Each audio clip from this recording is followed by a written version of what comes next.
Salve, salve, ouvintes e ouvintes do podcast do lado esquerdo do muro. Estamos de volta mais uma semana. Eu, Marcos Lorenstein e João Miragaia. Fala aí, João, tudo na boa? Fala, Marquinhos. Tudo mais ou menos, né? A Agora essa gente semana foi complicada. é uma montanha russa, né, cara? Essa pergunta perguntar essa é que você tá tudo na boa é realmente uma montanha russa, né, cara? É, Porque pelo menos a coisa sobe e desce, que é uma coisa, enfim, essa semana foi, coisa, cara, vocês estão escutando a gente aí já no retroativamente, então vocês já sabem que teve violação do cessar-fogo, já sabem tudo isso, né? sim. Então morreram, foram 104 mortos nos ataques israelenses, mais um soldado morto. Situação triste, É, né? Parece que a gente pois é. voltou àqueles dias de antes. Mas voltou o cessar-fogo, né? Como a gente falou aqui, ele não Não vai cair acabou, por na causa verdade. disso. Não Né? acabou, né? Pois é, vamos lá, cara. Vamos continuar passando essas coisas aí. Enfim. Bom, a gente está gravando o podcast no dia 29 de outubro de 2025, 9h52 da noite. A gente começando essa gravação quarta-feira. Antes de passarmos para o nosso primeiro bloco, vamos comentar, João, sobre os 30 anos, a gente aí chegando no final de outubro, começando o mês de novembro, e agora chegamos aí a 30 anos do assassinato de Yitzhak Rabin, né? Foi dia 4 de novembro, né? 4 ou 5, agora eu sempre, acho que foi 4, né? 4 de novembro de 1995, Yitzhak Rabin, então primeiro-ministro israelense, morto por um terrorista judeu no centro de Tel Aviv, depois que descia, né, de ter feito um comício na praça, que hoje agora está conhecida como Praça Arabe, né? E agora, que era antigamente era a praça que Melachei Israel, né? Os anjos não, os reis, né? Os reis de Israel, e agora se chama Praça Arabe, que é onde fica a prefeitura de Tel Aviv. Ele estava fazendo um comício ali, né? Na época dos acordos de Oslo, defendendo a paz. E no final do comício ele foi morto por um terrorista judeu que se encontra em prisão perpétua, João. 30 anos da morte de Rabin, e paz parece estar longe, hein, cara? Não vou nem falar de paz para não me deprimir, né? Enfim, Pois é, eu não sei se quando mataram o Rabin a gente ia ter um cenário de paz, se não ia. Nem eu nem ninguém, né? Mas o que a gente sabe é que o assassinato do Rabin foi um tiro na esperança, né? Matou, enfim, foi um golpe numa geração inteira. E a gente até hoje vive as repercussões dessa daquele maldito assassinado. A esquerda israelense, ela foi agonizando junto assim, de maneira gradual depois do assassinato do Rabin, até ela praticamente desaparecer hoje, está tentando ressuscitar de alguma maneira, né? Mas enfim, foi um evento traumático em diversos aspectos. Aqui em Israel, o ato central, ele era um evento republicano. O Estado fazia um ato, né, central. É, não para lembrar o Rabin pacifista, nem para lembrar o Rabin general, né? Porque o Rabin foi o general responsável pela conquista da da ocupação, né? Da faixa de Gaza e da Cisjordânia, pela Jerusalém Oriental, do Muro das Lamentações, que não estava sob controle de Israel até 67. A mesma pessoa que ocupou, conquistou ali, depois estava dando autonomia para os palestinos em um processo que culminaria, né, na criação do Estado palestino, embora o Urabi nunca tenha dito essa expressão. Era esse o caminho para o qual isso estava sendo levado. Mas o curioso é que, enfim, o ato, né, de recordação do assassinato do Rabin, isso é uma coisa que as pessoas fora de Israel têm dificuldade de entender, principalmente na comunidade judaica. Não é um ato em homenagem ao grande primeiro-ministro que foi o Rabin. Eu digo esse grande primeiro-ministro de maneira pejorativa. Não que eu concorde nem discorde, mas é porque isso não é relevante. O ato ele se faz porque o cara foi assassinado no exercício do mandato, quando ele era primeiro-ministro, e foi assassinado por um judeu israelense. Então, esse é um evento muito traumático para a sociedade israelense, e, enfim, todos os anos isso é relembrado, né? E ele era um ato oficial, estava no calendário nacional, e o governo Netanyahu, o segundo governo Netanyahu, lá, né, entre 2010 e 2013, não lembro se foi o segundo ou o terceiro, se foi 2013 ou 2015, algum desses dois aí, revogou o evento, né, a comemoração, ou a recordação, na verdade. Em espanhol se usa, né, a palavra comemoração para eventos tristes também, em português não se usa. Então, se revogou o evento de recordação do assassinato do Rabin. Não é mais um evento que o governo obrigatoriamente precisa fazer eventos para isso, não é mais eventos públicos, já não é. O Estado não precisa mais lembrar de maneira oficial do assassinato do Rabin. Embora as escolas sigam lembrando, boa parte delas, o Museu do Rabin, né, o Centro Rabin, também ele organiza, né, ele é presidido, pelo menos era pela Dália Rabin, que era a filha mais velha do Rabin, enfim, eles organizavam o ato de recordação do Rabin. Esse ato já esse ato chegou a levar centenas de milhares de pessoas para a Praça Rabin. Ultimamente estavam indo pouca gente, 30 mil, 40 mil. Eu cheguei a ver esse evento muito cheio, muito vazio.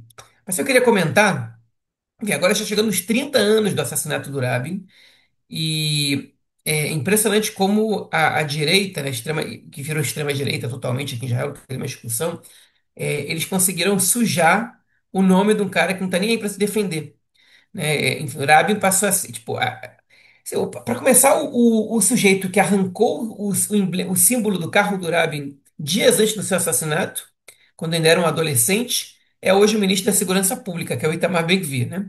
E ele, quando foi entrevistado pela imprensa, aquele momento, ele falou: do mesmo jeito que a gente chegou no carro do Rabin, a gente pode chegar também nele. Você não acredita no que eu estou falando? Vai lá no nosso canal de YouTube, procura lá Incitação contra Rabin, é um trecho de 9 minutos do filme Gatekeepers, que eu já recomendei aqui, que se refere só a essa incitação e eu legendei para o português. Tá, vai lá na nossa playlist Sociedade, se não me engano, Sociedade Israelense, vocês vão ver esse vídeo lá com o Ben-Gvir ainda jovem aparecendo.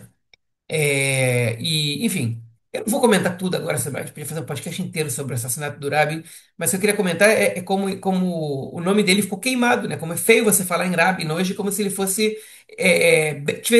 bem feito que ele foi assassinado, né? E, enfim, na verdade, o que eu acho que é relevante a gente comentar agora é que o Canal 14, o programa Patriotas, eles fizeram um evento de que ironizou o assassinato do Rabin. Um telejornal, né? Não foi um telejornal, é um painel de comentaristas, que é o programa do que passa no horário nobre do Canal 14. Estavam ironizando, então eles mandaram levar sushi. Olha só, a gente está comemorando aqui que nem as pessoas lá em Tel Aviv, né? Aqueles riquinhos lá de Tel Aviv e tal. Então estão falando aí que a gente comemora o assassinato do Rabin. Olha só, calhou de vir sushi aqui hoje.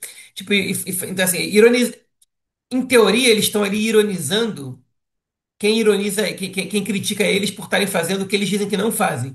Mas aí qual é a maneira que eles têm de responder? Eles vão lá e fazem. Enfim, os caras estão comemorando o assassinato do Rabin no programa de televisão do canal aberto de Israel. Judeus, né? Não estamos nem falando aí de TV Hamas, né? Tipo, não, judeus. Até porque a população árabe israelense, especialmente alguns os grupos não sionistas, anti-sionistas, tem muitas críticas ao Rabin também. É, mas, é, enfim, mas eles não chegaram nesse nível, né, de baixeza. E a direita israelense ela tá nesse nível, até o momento que isso vai ser justificado, né? E a gente está vendo 30 anos de assassinato do Rabin ser ridicularizado em canal aberto em Israel. Eu nunca pensei que a gente fosse chegar num nível de moralidade tão baixo na sociedade israelense, né? Mas e Gaza? As pessoas estão. Mas Gaza ainda é o inimigo não judeu. E para esses grupos supremacistas judaicos, né, a gente achava que existia uma barreira. Com judeus, eles não fariam esse tipo de coisa. Tá bom que você tem aqueles malucos, mas a gente achava que o mainstream desses grupos da extrema-direita, né, da direita, que agora está na cara que é extrema-direita, não chegaria tão longe assim na sua baixeza moral. E a gente sempre deve estar preparado para esse tipo de coisa, porque a gente sempre se surpreende com o poço que não tem fundo, né? Realmente a profundidade desse poço, enfim, do abismo moral para onde a direita israelense se meteu. É um negócio que, assim, lamentável, catastrófico. Eu acho que eles fazem isso de propósito, às vezes, só para o Netanyahu dizer: não, vocês foram longe demais, para ele parecer razoável. Isso aí a gente esquecer que era ele que estava discursando na Praça de Sion, em Jerusalém, com pessoas carregando o caixão do Rabin e gritando morte ao Rabin, Rabin traidor. E ele não fazendo nada, não mandou ninguém calar a boca, não foi embora do evento, ficou ali no canto dele. Então, isso também está no Eu, vídeo traduzido. E o Rabin também É, foi colocado nas fotos, né, com fardas da SS, né, sendo chamado de nazista e tudo mais. Como também nesse mesmo dia em que o Netanyahu discursava lá na praça, né? Enfim. E tem um filme, né, O Último Dia de Rabin, tem em português também, que é um filme bem interessante para quem puder ver, quem quiser ver, já fica aí também uma dica cultural. Realmente, sem sombra de dúvida, um ponto de inflexão, né, na sociedade israelense, um ponto que realmente mudou absolutamente tudo, tudo, tudo. Concordo com você no que você falou que a partir dali foi a derrocada da esquerda, né? A esquerda tentou de tudo que é forma, qualquer um que conseguia entrar no governo, se tornar primeiro-ministro pela esquerda, tentava de alguma forma ressuscitar assim o ideal do Rabin, e buscar, manter o Acordo de Oslo funcionando, né? Só não deu um deles não deu certo, né? A própria o racha na população já existia, a divisão na população que era contra os acordos de Oslo também era muito grande e o assassinato só fez isso tudo aumentar, né? Esse racha aumentar. E eu acho que isso tudo que a gente vive hoje, esse racha que a gente vive hoje, que é absurdo, né? Entre seculares e religiosos, entre esquerda e direita, entre, enfim, conservadores e liberais vem daquele período já, né? Vem de antes até, naquele período, dá uma impulsionada, dá uma força muito grande, afinal de contas, matar o primeiro-ministro é um evento enorme, né? E a gente vê aí como aonde chegamos no dia de hoje.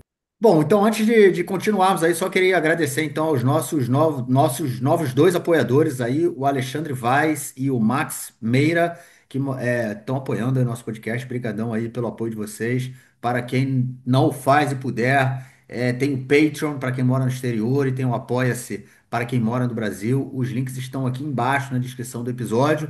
É só olhar e contribuir com a gente. Bom, gente, vamos então lá para a nossa minutagem do podcast. No primeiro bloco, a gente vai tratar da questão da guerra, não só da guerra do lado de Gaza, mas também tudo o que vem acontecendo na Cisjordânia, todas as novidades aí dessa semana, esse cessar-fogo aí que ele já é mais do que frágil, né? Ele é quebrado praticamente quase todo dia pelos dois lados e o Trump diz, cessar-fogo continua, cessar-fogo continua. E vamos que vamos. Galera aí no bonecão do posto. Enfim, vamos comentar tudo isso, tudo que aconteceu, a entrada de se vai entrar força, quem vai mandar força militar, que vai acontecer com a faixa de Gaza, né? Aquela coisa que a gente já vem perguntando. Isso tudo no primeiro bloco. No segundo bloco, a gente vai tratar, como já é tradição, da política interna aqui, questões relacionadas aí a tudo que aconteceu essa semana. O Yair Lapid, né, querendo dizer que quem não serve ao exército não deve ter o direito de votar, ou a questão do cargo da conselheira jurídica do Estado, né, da Galit Barav Miara, ter sido dividido como mais uma forma de enfraquecer tanto a ela quanto o papel, né? Do conselheiro jurídico, e também, obviamente, as questões do alistamento. Amanhã está prevista, vai acontecer uma manifestação em Jerusalém que é chamada Manifestação do Milhão. Eles estão esperando 1 milhão de ultra-ortodoxos para se manifestarem contra o alistamento militar. E, enfim, também vamos comentar aí sobre a procuradora do Exército, né?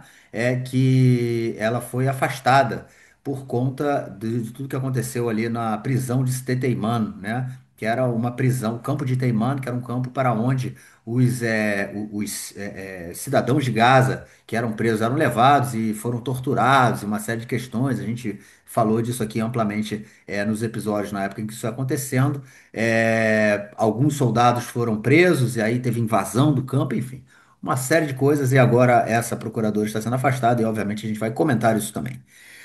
Por fim, no terceiro e último bloco, vamos falar da palavra da semana, dica cultural, correio dos ouvintes e outras cositas más. Bom, é isso, João. Vamos então passar para o nosso primeiro bloco para tratarmos de questões da guerra em Gaza e na Cisjordânia esta semana.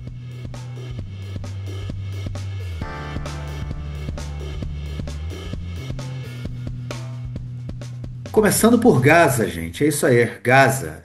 Continuamos aí com 13 corpos de reféns na faixa de Gaza. O Hamas não entrega. Essa semana entrou aí uma força do Egito, né? Levando escavadeiras e material pesado para ajudar o Hamas a devolver corpos, a encontrar corpos para que possam ser devolvidos para Israel, houve a devolução de restos mortais, né, de um refém que o corpo dele, teoricamente, já tinha sido devolvido, e foram devolvidos agora restos mortais, e obviamente isso não deixou Israel nem um pouco satisfeito, e houve bombardeios em Gaza, foram, como o João comentou no início, né, mais de 100 pessoas morreram em Gaza nesses últimos dias em função desses ataques, e teve também ataques a soldados, né, a forças israelenses na região sul de Gaza, o que fez também, obviamente, com que o ataque israelense fosse maior em relação a isso, e a coisa continua ali uma bagunça geral.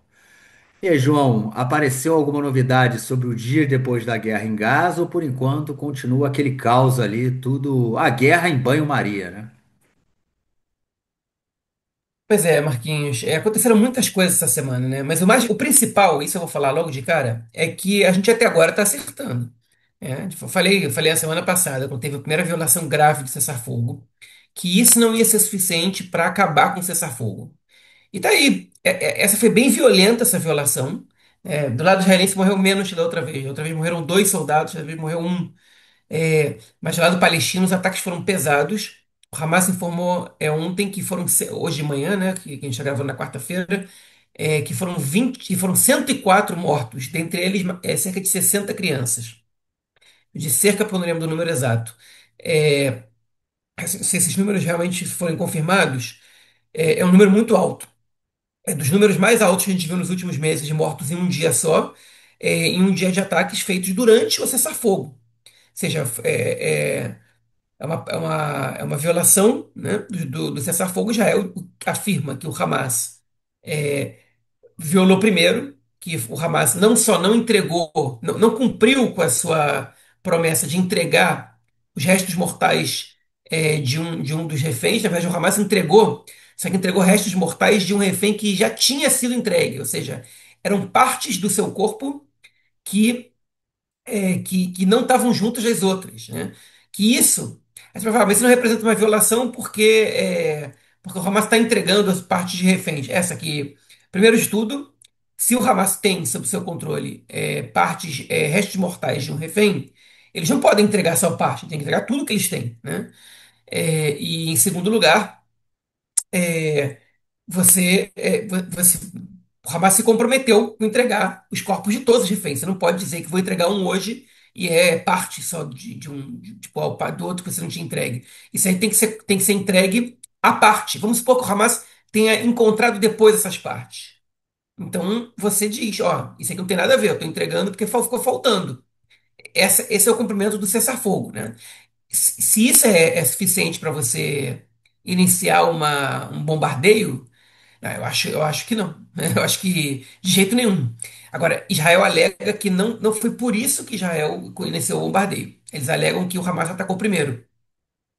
O Israel recebeu menos, enfim, não recebeu o corpo do refém, endureceu um pouco outras questões, como a entrada de ajuda humanitária, essas questões que a arma que Israel tem na mão hoje, que não é militar, para pressionar o Hamas. Obviamente que a população palestina paga um preço, né, por isso, paga o preço principalmente. E aí houve um ataque outra vez com mísseis RPG, que são mísseis antitanques, contra os soldados, e deixou um soldado morto, um reservista da região de Beniamina, né, que é no centro-norte do país, perto aí de onde mora o nosso companheiro Henri Gauski, pai de 5 filhos. Enfim, hoje passou a cena do enterro dele no jornal, uma coisa muito triste. Certamente muito triste também a situação dos 104 palestinos que foram mortos ali, mas os nomes dessas pessoas e os detalhes das suas vidas a gente não vê aqui na televisão israelense. Enfim. Mas no dia que isso estava acontecendo, o J.D. Vance, vice-presidente dos Estados Unidos, emitiu um comunicado dizendo o seguinte: a gente sabe que Israel vai atacar, Israel tem razão, tem justificativa para atacar, mas o cessar-fogo continua de pé e eu espero que ele entre em vigor amanhã de novo às 10 da manhã. E não deu outra. Às 10 da manhã estava tudo normalizado, tudo recuado, né? Vidas que foram perdidas por nada. Assim, não que as outras vidas tenham sido perdidas durante todo esse confronto tenha algum, enfim, tem realmente alguma razão para que elas tenham sido perdidas, mas essas são daquelas que deixam a gente ainda mais revoltado, né? Porque tá aí o cessar-fogo. Esses bombardeios, essas violações, assim, mata a gente para nada. Nada. As pessoas eram para estar agora reconstruindo suas vidas. e elas estão sendo mortas. Pra nada. É um negócio assim, pra mostrar quem é mais forte, né?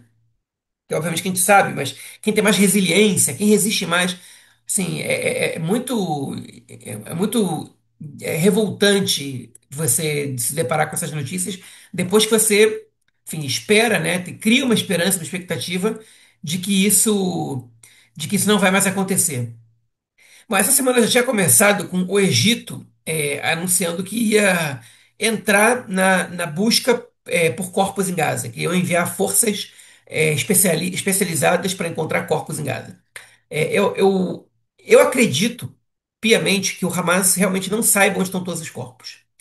Eu não acredito que o Hamas está falando a verdade todas as vezes que eles falam sobre a questão dos corpos. Não acredito.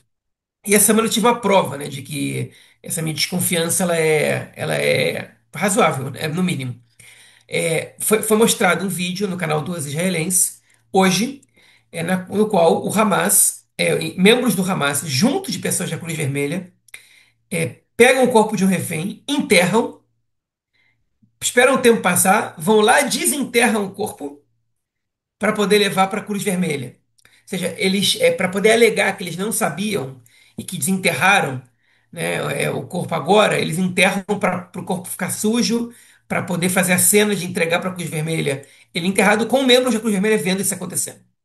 Óbvio que a mídia israelense destacou esse acontecimento repleto de críticas à Cruz Vermelha de maneira especial. Eu acho que esse é um caso que tem que ser investigado. Eu não me precipito para culpar a Cruz Vermelha especificamente, porque, primeiro, a gente não sabe se essas pessoas da Cruz Vermelha foram coagidas pelo Hamas a participar dessa encenação. Segundo, mesmo que eles não tenham sido coagidos, você, você, para você criticar uma organização inteira por causa da atuação de duas, três pessoas, né? Eu acho que não é muito honesto. Então, por isso eu digo, mas a Cruz Vermelha, então, você está passando pano para a Cruz Vermelha, está dizendo que eles não têm, enfim, que eles eticamente são perfeitos, moralmente. Eu não sei. Por isso eu diria que esse caso merece uma investigação. Mas o certo, segundo esse vídeo, a menos que esse vídeo tenha sido falsificado e tal, enfim, eu acredito que o Canal 12 não ia publicar um negócio forjado, mas enfim, se esse vídeo não for falsificado, ele mostra que o Hamas está jogando, que eles estão de sacanagem, que eles estão segurando esses corpos para ganhar tempo, para que alguma coisa aconteça. Talvez provavelmente eles estão querendo atrasar alguma coisa. Talvez eles não estejam querendo esgotar a primeira etapa do cessar-fogo antes de ter certeza que a segunda etapa ela vai entrar em vigor, né? Ou talvez eles não queiram que a segunda etapa entre em vigor, e por isso eles prolongam a primeira etapa, porque a segunda etapa inclui o seu desarmamento. E quanto mais tempo eles possam enrolar para que a gente chegue nessa situação, melhor para eles. Eu não sei, o Hamas tem algumas razões pelas quais eles podem estar tomando essas decisões. É, pode ser pura crueldade, a gente já viu que o Hamas é capaz de pura crueldade? Pode, mas eu acho um pouco provável que seja isso. O Hamas também tem suas decisões pragmáticas.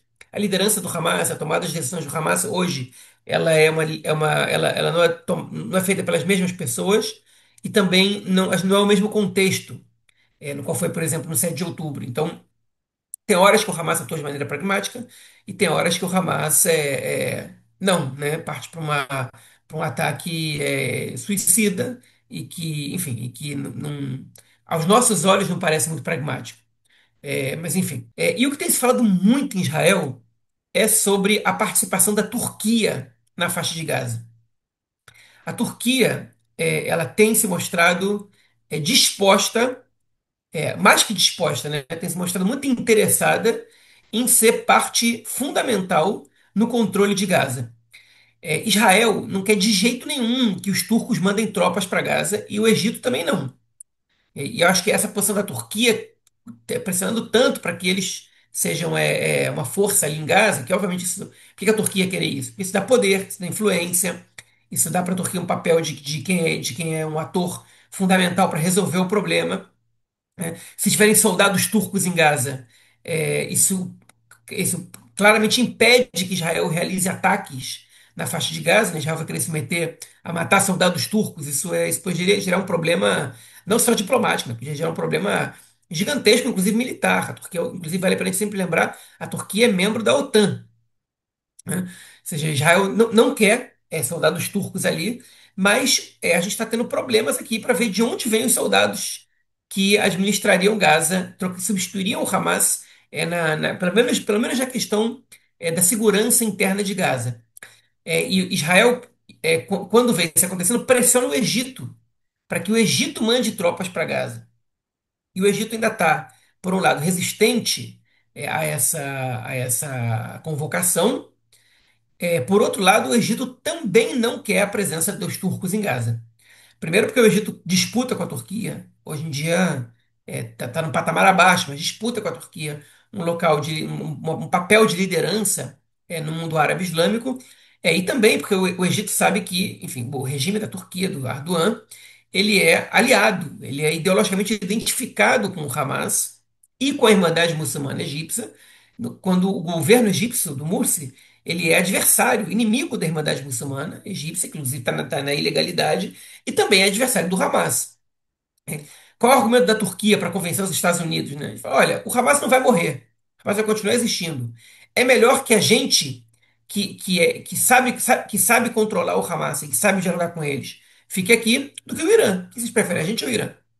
É esse o argumento que eles estão usando ali. Por enquanto, o único ponto pacífico entre Israel e a Turquia nesse aspecto é que ambos os países concordaram, embora isso ainda não seja um fato, né, mas concordaram com o envio de soldados azeris, ou seja, do Azerbaijão, para a faixa de Gaza. O Azerbaijão é ao mesmo tempo um aliado importante de Israel e um país, um protetorado, né, um país que é protegido pela Turquia. Vocês não lembram, agora há pouco teve o evento de Nabucodonosor, né, que foi um confronto entre o Azerbaijão com a Armênia, e a Turquia, os Estados Unidos, Israel estavam do lado do Azerbaijão, e o Irã estava do lado da Armênia. Então, nesse aspecto, o Azerbaijão é um aliado importante. Eles vendem muito, eles vendem petróleo para Israel, eles compram armas de Israel. Aliás, é um dos países que mais vende petróleo para Israel. As relações entre Israel e Azerbaijão são muito boas, e com a Turquia também. Então, é um país de maioria muçulmana, e não é árabe, assim como a Turquia não é árabe.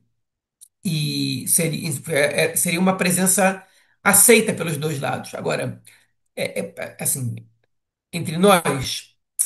Eu duvido que os soldados azeres, sozinhos, sejam capazes de controlar a bagunça que é a faixa de Gaza, e o Hamas principalmente.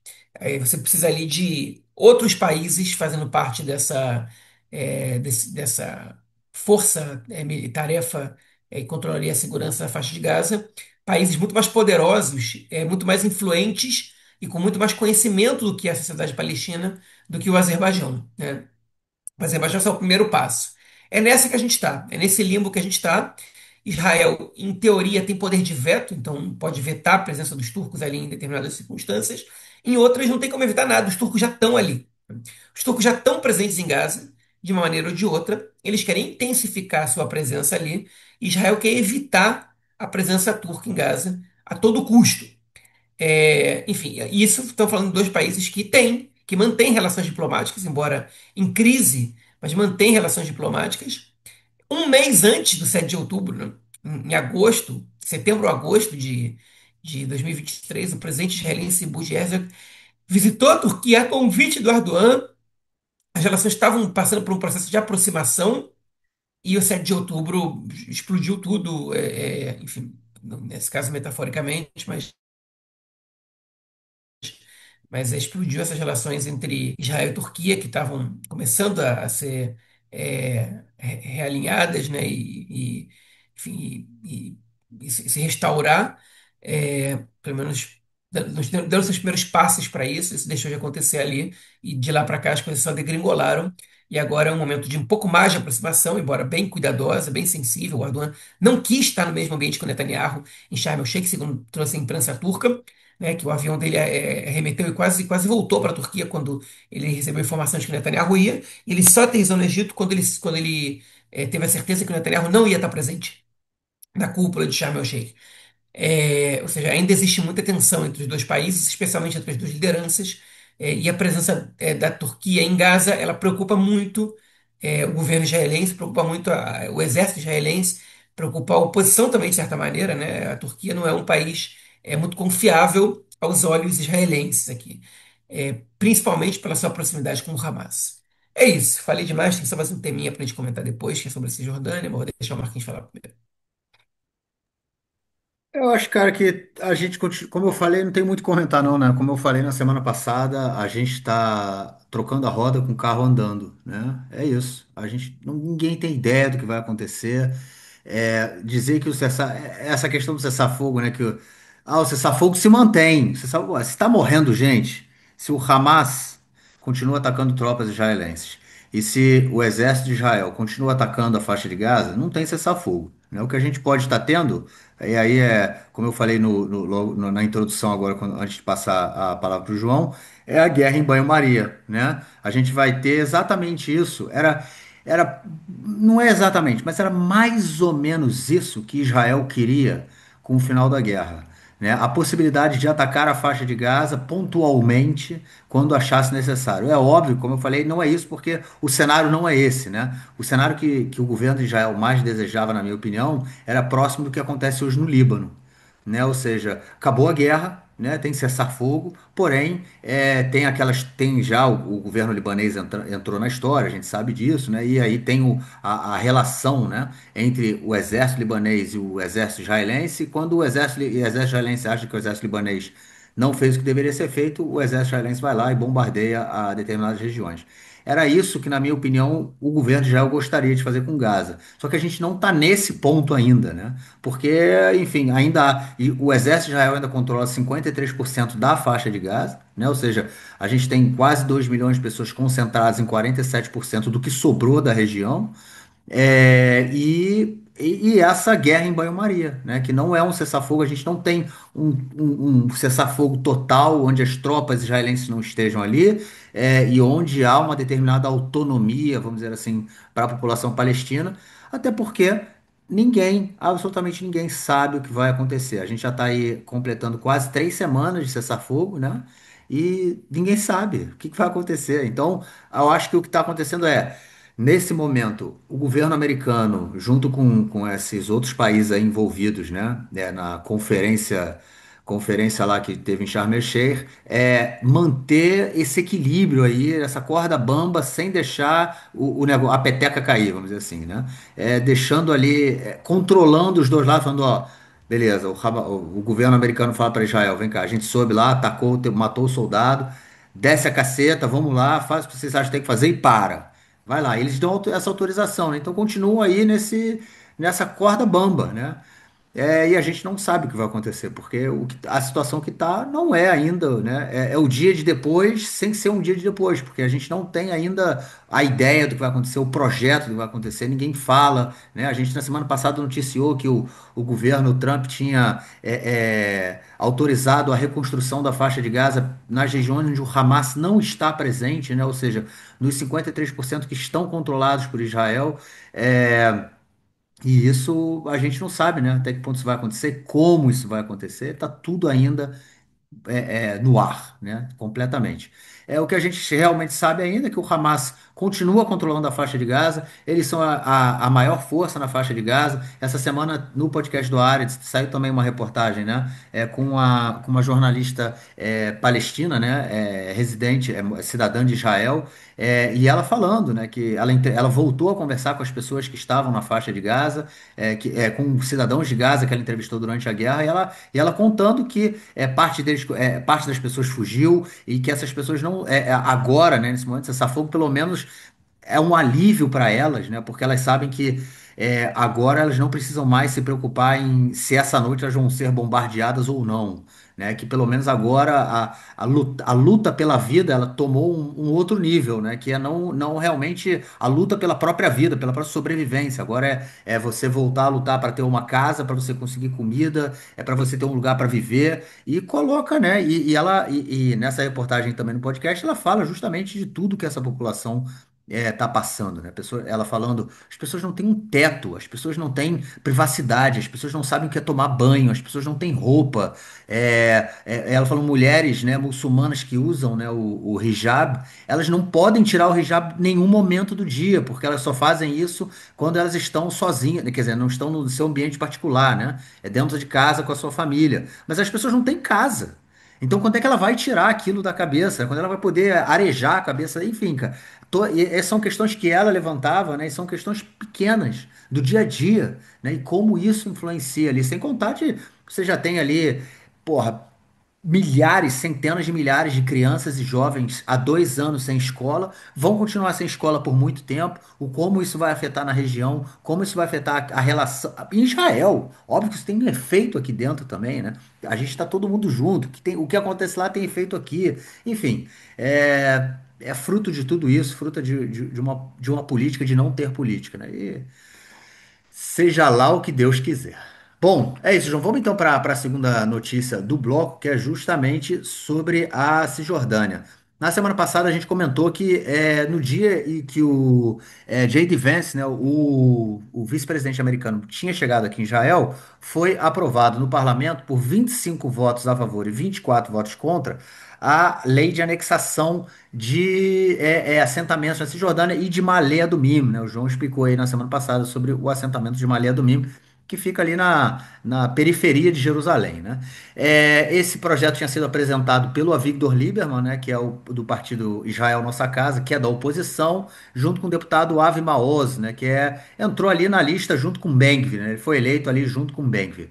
Enfim, eles apresentaram como uma forma de constranger o governo, né? Porque o Donald Trump já tinha falado que não haveria nenhuma anexação da Cisjordânia, além disso, né? Mesmo assim, né? Não além disso, mas mesmo assim, eles apresentaram e aprovaram essa lei. Criou aí um mal-estar muito grande, João, com o governo americano, né? E que obviamente não gostou nem um pouco dessa ideia. O Trump, inclusive, disse que caso Israel anexasse a Cisjordânia, eles perderiam o apoio dos Estados Unidos. E hoje essa semana o Netanyahu, ele ordenou a suspensão aí, né, no avanço desses projetos de lei que visam aplicar a soberania israelense na Cisjordânia e também no assentamento de Malé Adumim. Isso tudo, obviamente, para evitar maiores crises e problemas com o governo americano.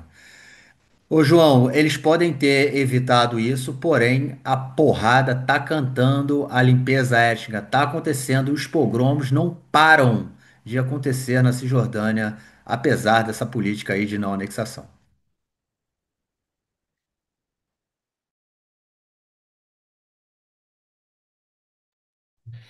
Pois é, Marquinhos, a semana teve muita pancadaria na Cisjordânia, teve vídeo rolando nas redes sociais de colono dando porrada em árabe, xingando esquerdista, gritando, eu sou judeu orgulhoso. Enfim, mais do mesmo que a gente se acostumou a ver, né?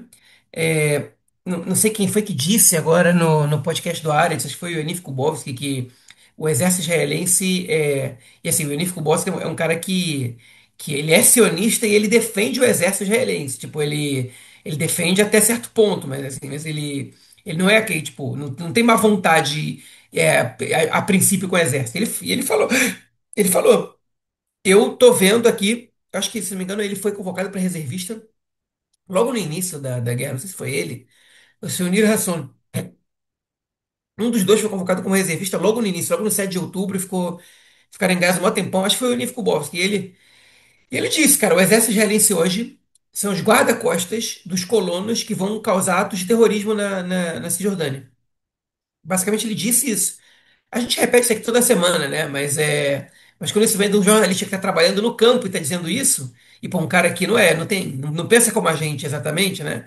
É de esquerda, ele é crítico ao governo Netanyahu, mas assim, não tem. A crítica que ele faz é muito mais amena do que a gente faz. Você tem noção do que está acontecendo. Agora, por outro lado, o Netanyahu ele mostra como ele está na mão do Trump, né? O Trump manda ele parar com o processo de anexação da Cisjordânia. Na verdade, não foi nem o Netanyahu que começou. Quem começou foi a oposição. A gente comentou essa semana passada. Foi um projeto feito em conjunto pelo Avi Maoz, que é uma coisa entre governo e oposição, né? Ou seja, é um cara independente da coalizão. Mas que também não é exatamente da oposição. Ele fez esse projeto de anexação da Cisjordânia, e aí o Lieberman e alguns grupos da oposição votaram a favor. Isso é a nossa oportunidade de constranger o governo israelense, o Likud, né, e poder fazer uma campanha de direita para cima deles. Engraçado que assim, o Netanyahu ele reclamou, né, ele disse que o objetivo deles era criar uma crise entre Israel e os Estados Unidos na hora que os reféns estão voltando, que vocês não têm vergonha disso, vocês querem atrapalhar Israel, criar uma crise com o nosso principal aliado. E quando o governo era o governo Biden, o Netanyahu não tinha nenhum problema em criar uma crise com os Estados Unidos, né? Mas enfim, ou quando era o Obama.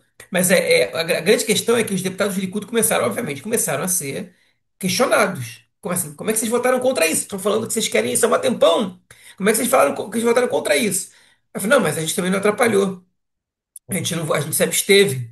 Então a votação passou, né? Então, assim, eles estão dizendo claramente, ó, a gente ajudou que ela passasse. E ao contrário do que o Trump mandou eles fazerem, né? Assim, os caras, em vez de calarem a boca, né, falar, não, isso aí, isso não era para acontecer de verdade, foi uma jogada deles só para constranger, vocês sabem como isso funciona aqui no parlamento, quando essa votação for para valer, a gente vai votar. Não, eles estão dizendo, não, a gente também não atrapalhou, a gente se absteve, né? Então, assim, eu quis tirar o meu da reta, mas não tô nem aí, né, se isso aí vai atrapalhar as relações de Israel com os Estados Unidos, que é justamente o ponto que o Netanyahu criticou. O Netanyahu não criticou o fato da oposição tá complicando a vida do Likud, né? O Netanyahu, ele criticou o fato da oposição, dessa votação, caso ela passasse, atrapalhar a relação com os Estados Unidos. E os deputados do Likud que fizeram, eles ignoraram esse argumento do Netanyahu e reconheceram que ajudaram a que essa votação passasse da maneira que eles podiam, até porque o único que votou contra foi afastado de vez da Comissão de Segurança Exterior, né, que foi o Yuli Edelstein, e vai ser trocado, inclusive, não sei se você viu, pela Tali Gottlieb, foi uma notícia que Vi acabou de agora, sair. vi agora. Acabou de sair.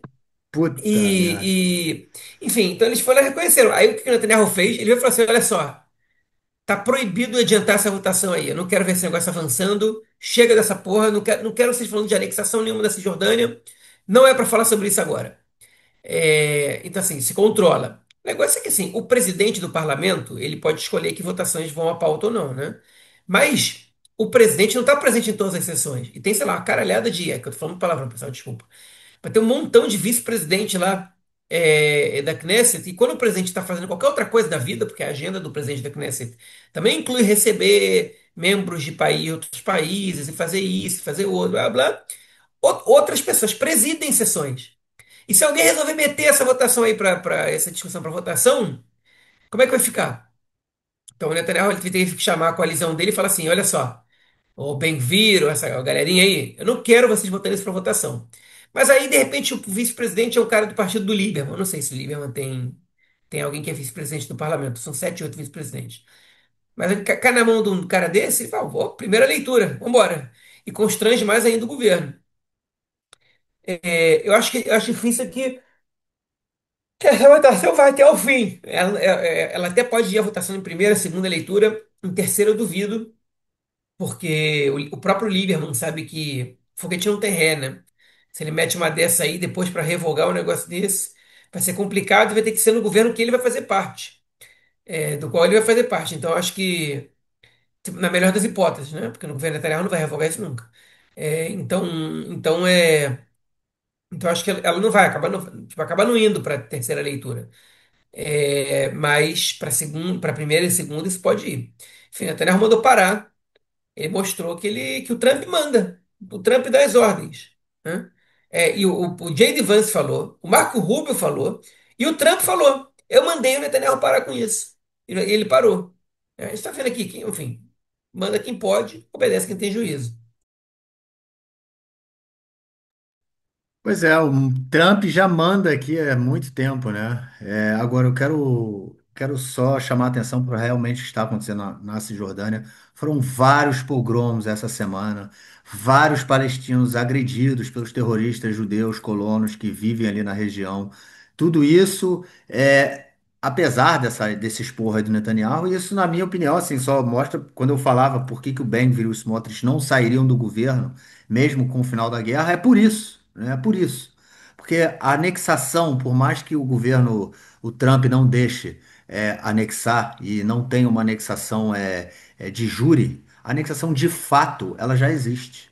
né? E o que esses colonos terroristas estão fazendo hoje na Cisjordânia é fortalecer essa anexação de fato. Eles estão expulsando palestinos, eles estão queimando as propriedades dos palestinos, eles estão agredindo palestinos, eles estão matando as ovelhas e o rebanho dos palestinos, eles tiram, eles cortam árvores dos palestinos. E assim, a quantidade de comunidades palestinas que já foram afetadas pelos terroristas colonos desde o início da guerra é enorme.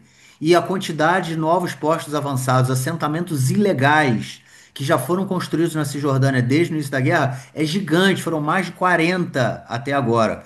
Então, assim, da mesma forma, como o João colocou, né, caso essa lei aí seja aprovada pela oposição, no caso, né, o governo do Netanyahu não revogaria essa lei, a mesma coisa vai acontecer agora. O governo Netanyahu não vai em nenhum momento esvaziar novos assentamentos, não vai prender esses terroristas que estão atuando como milícias nazistas na Cisjordânia. É exatamente a mesma forma e a forma de atuação e a forma como o Estado trata e não trata, a forma como o Estado se relaciona com essas milícias é muito parecida também com a forma que acontecia em governos um tanto quanto complicados há cerca de 100 anos atrás, um pouquinho menos. Então, é assim, é isso que a gente está vendo na Cisjordânia hoje e isso tem que chamar a atenção para isso. A guerra em Gaza diminuiu de pressão, tá em banho-maria. A Cisjordânia ainda não. A Cisjordânia que teve, obviamente, né? O que acontece na Cisjordânia não dá nem para comparar com o que aconteceu em Gaza nesses últimos 2 anos, né? A gente não via, na Cisjordânia a gente não viu o genocídio como viu na faixa de Gaza, mas a gente vê a limpeza étnica, a gente vê o fortalecimento do apartheid, a gente vê os terroristas transformando a Cisjordânia em terra de ninguém. Eu acho que esse é o ponto principal aí no que se diz respeito à Cisjordânia essa semana, menos essa lei, né? Essa lei não, essa política aí do Netanyahu de impedir que as negociações, anexações sejam feitas, o que mostra aí que ele é um bonecão do Trump mesmo. O Trump fala e ele realmente tem que obedecer, porque senão, enfim, ele vai perder o que restou a ele ainda. É isso, João. Vamos então para o nosso segundo bloco, para tratarmos de questões da política interna esta semana.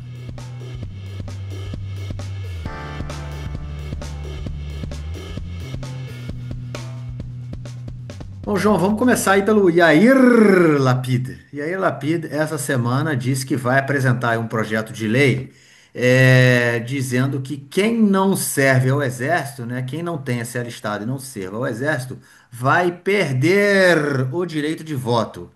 Quem não serve, não vota. E, obviamente, deixa aberta aí a questão, né, do serviço nacional, né, chamado Shirut Leumi, né, que é uma alternativa ao serviço militar que muitos cidadãos árabes acabam fazendo, porque eles não servem ao exército. E aí não servem ao exército, obviamente muitos deles não gostariam de servir, e o exército também não quer que eles sirvam, eles não são nem convocados, tirando os beduínos, né? Eles não são nem, beduínos não, drusos. Eles não são Os nem beduínos convocados. também são convocados acima da média, mas os drusos, Mas os menos, né? drusos homens não ortodoxos, né? Não Sim. religiosos. Enfim, e aí a ideia, obviamente, é deixar essa possibilidade para quem faz o serviço nacional chamado, né? Mas quem não fizer absolutamente nada disso perde o direito ao voto.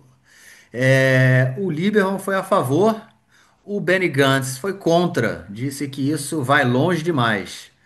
Ô, João, um cara que se diz democrático não pode querer cercear o direito ao voto de quem é contra uma lei do Estado, né?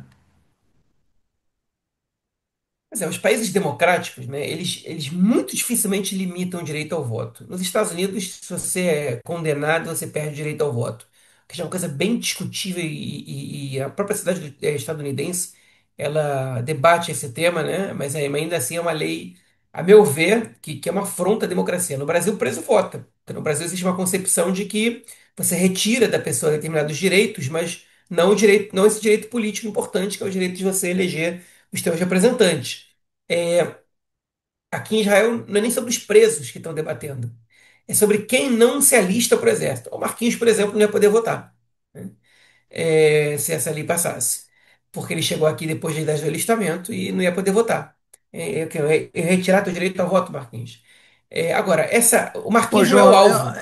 mas eu não ia reclamar de não ter que votar, não, porque tá difícil de escolher, meu querido. Mas você não é o alvo, Marquinhos. Você não é o principal alvo. O Lapid, ele tem dois alvos nessa posição demagógica dele. É, isso aí, é, Tem isso aí. dois alvos aí. Os ultra-ortodoxos, porque isso agrada a base dele. É dizer, não se alista, não vota. E aí? Só que aí, junto nessa brincadeira, ele mete os árabes. O alvo principal dele não são os árabes. Mas como ele não está nem aí para os árabes, então ele mete os árabes junto. Se eu tiver que tirar o direito de 2 milhões de árabes, eu tiro. Porque assim, ele não vai tirar direito de ninguém. Essa lei não vai passar, e se ela passasse, não tinha chance dela passar pela Suprema Corte, pelo menos já atual. Não tem chance. Você não pode revogar um direito ou contrapor um direito a um dever. Não existe nenhuma lei básica que te dê alguma sustentação para isso, e tem algumas aí, pelo menos duas, que facilmente derrubariam essa que derrubariam essa proposta de lei do Lapid. Então, isso aí é aquela palhaçada de sempre, de você, tipo, o Ben-Gvir falando pena de morte para terrorista, né? Fica gritando isso, nunca acontece nunca um negócio desse. Até passou em leitura prévia essa lei de pena de morte para terrorista agora, mas ele sabe que isso não vai passar na Suprema Corte, ele sabe enfim, que isso é tudo um exercício de retórica, né? É para ele poder ganhar os votos da extrema-direita violenta. O Lapid é a mesma coisa. Ele quer lucrar em cima do ódio, da incitação contra os ultra-ortodoxos. E eu não tenho nenhuma simpatia aos ultra-ortodoxos como grupo político. Como pessoas independentes, privadas, eu respeito como um ultra-ortodoxo, como eu respeito um secular, como eu respeito um árabe muçulmano, um árabe druso, um árabe cristão, enfim, não me importa. Como ser humano, todo mundo merece respeito e merece ser tratado da mesma maneira. Enquanto grupo político, os ortodoxos não tem minha simpatia em nada, absolutamente nada. Talvez é uma coisinha ou outra ali, né? Mas a preocupação deles, pelo menos, com alguns grupos ortodoxos, com a justiça social, ou o desprezo deles pela colonização de alguns grupos também da faixa de Gaza, da Cisjordânia, né? Também é uma coisa com a qual eu me identifico. Hein? Até relógio parado acerta 2 vezes por dia. Mas, em geral, não tenho razão para estar aqui defendendo eles. Mas é lamentável que o Lapid ele tente lucrar em cima da incitação contra esse grupo. Isso mostra o grau de desespero do Lapid nesse momento, vendo as pesquisas, né, mostrando a derrocada dele. E nessa brincadeira, o que impressiona é como ele é, trata a população árabe como nada, né? Assim, o ataque dele é contra os ortodoxos, né, de onde ele tira o voto. O Lapid não tira voto de ataque a árabes. Ele talvez não perca votos quando ele faz um comentário elogiando o exército ou condenando quem critica o exército, etc. Por ações em Gaza. Né? Ele tenta deixar de perder votos. Ele tenta, não sei nem se ele consegue. Mas ele não ganha voto atacando árabes. Então, por isso eu digo que os árabes não são um alvo dele consciente nesse ataque. Mas se ele tiver que ferrar os árabes e tirar o voto de 2 milhões e 300 mil árabes, ele não tá nem aí. Isso mostra o nível também assim, a decadência moral que eu falei da direita, quando eu falei do ato dos 30 anos do Rabin, ela também chega no centro político israelense, né, no mainstream, com um cara que nem o Lapid propondo um absurdo desses. É. E o Lapid, sabe o que é pior? É que assim, quando chega em época eleitoral, ele se transforma na coisa mais asquerosa do mundo. E termina a época eleitoral, se você não está num ambiente de guerra, ele tenta ser um cara razoável. Nem sempre ele consegue, mas ele tenta se mostrar, se vender como um cara razoável. Aí chega o ambiente eleitoral, ele eu não sei o que ele acha que ele vai ganhar na base do ódio, que ele vai jogando o jogo da direita, ele ganha da direita, né? Enfim, cara, assim, é que nem você pegar em armas para lutar contra militares. Os caras são especialistas nisso. Você quer ser melhor que eles, no ódio? Os caras odeiam desde sempre, os caras odeiam naturalmente. Os caras vivem para odiar. Tu quer ganhar dos caras no ódio? Né? Tu quer ganhar dos caras no racismo? Se isso é estratégia política, além de ser abjeta, ela é burra. Mas o Lapid, ele tem se mostrado um estúpido do ponto de vista político. Em campanhas, vez ou outra, ele até acertou. Mas na hora de gerir a questão, o único grande acerto dele foi quando ele conseguiu articular com grupos antagônicos e formar o governo de mudança. Ali ele realmente teve um papel importante e com qualidade, né? Ele atuou ali de maneira muito surpreendentemente positiva, no caso, positiva com relação exitosa, né? De sucesso para conseguir formar aquele governo, inclusive abrindo mão ele mesmo de ser o primeiro da fila para ser o primeiro-ministro, quando ele tinha muito mais votos que todos os outros. Mas aquilo ali foram os raros acertos políticos dele, né? Ele começou tendo alguns acertos de campanha e depois ele tudo degringolou, não é à toa que ele está nessa posição terrível na qual ele se encontra agora. Ou seja, ele tem 23 cadeiras no parlamento, ele tinha 24, mas aí teve um parlamentar aí, um modelo de cueca que saiu para criar o partido dele mesmo. Modelo E de ele tem cueca. 23, mas 23 cadeiras, ninguém tem nem perto disso. Só o Likud tem bem mais que isso, mas ninguém tem nem perto disso. E ele não consegue fazer nada, né? Nem ele, nem os deputados do partido dele. Tem aí um ou outro que prestam para alguma coisa, e mesmo assim também caem nas mesmas falências morais ali que o Lapid.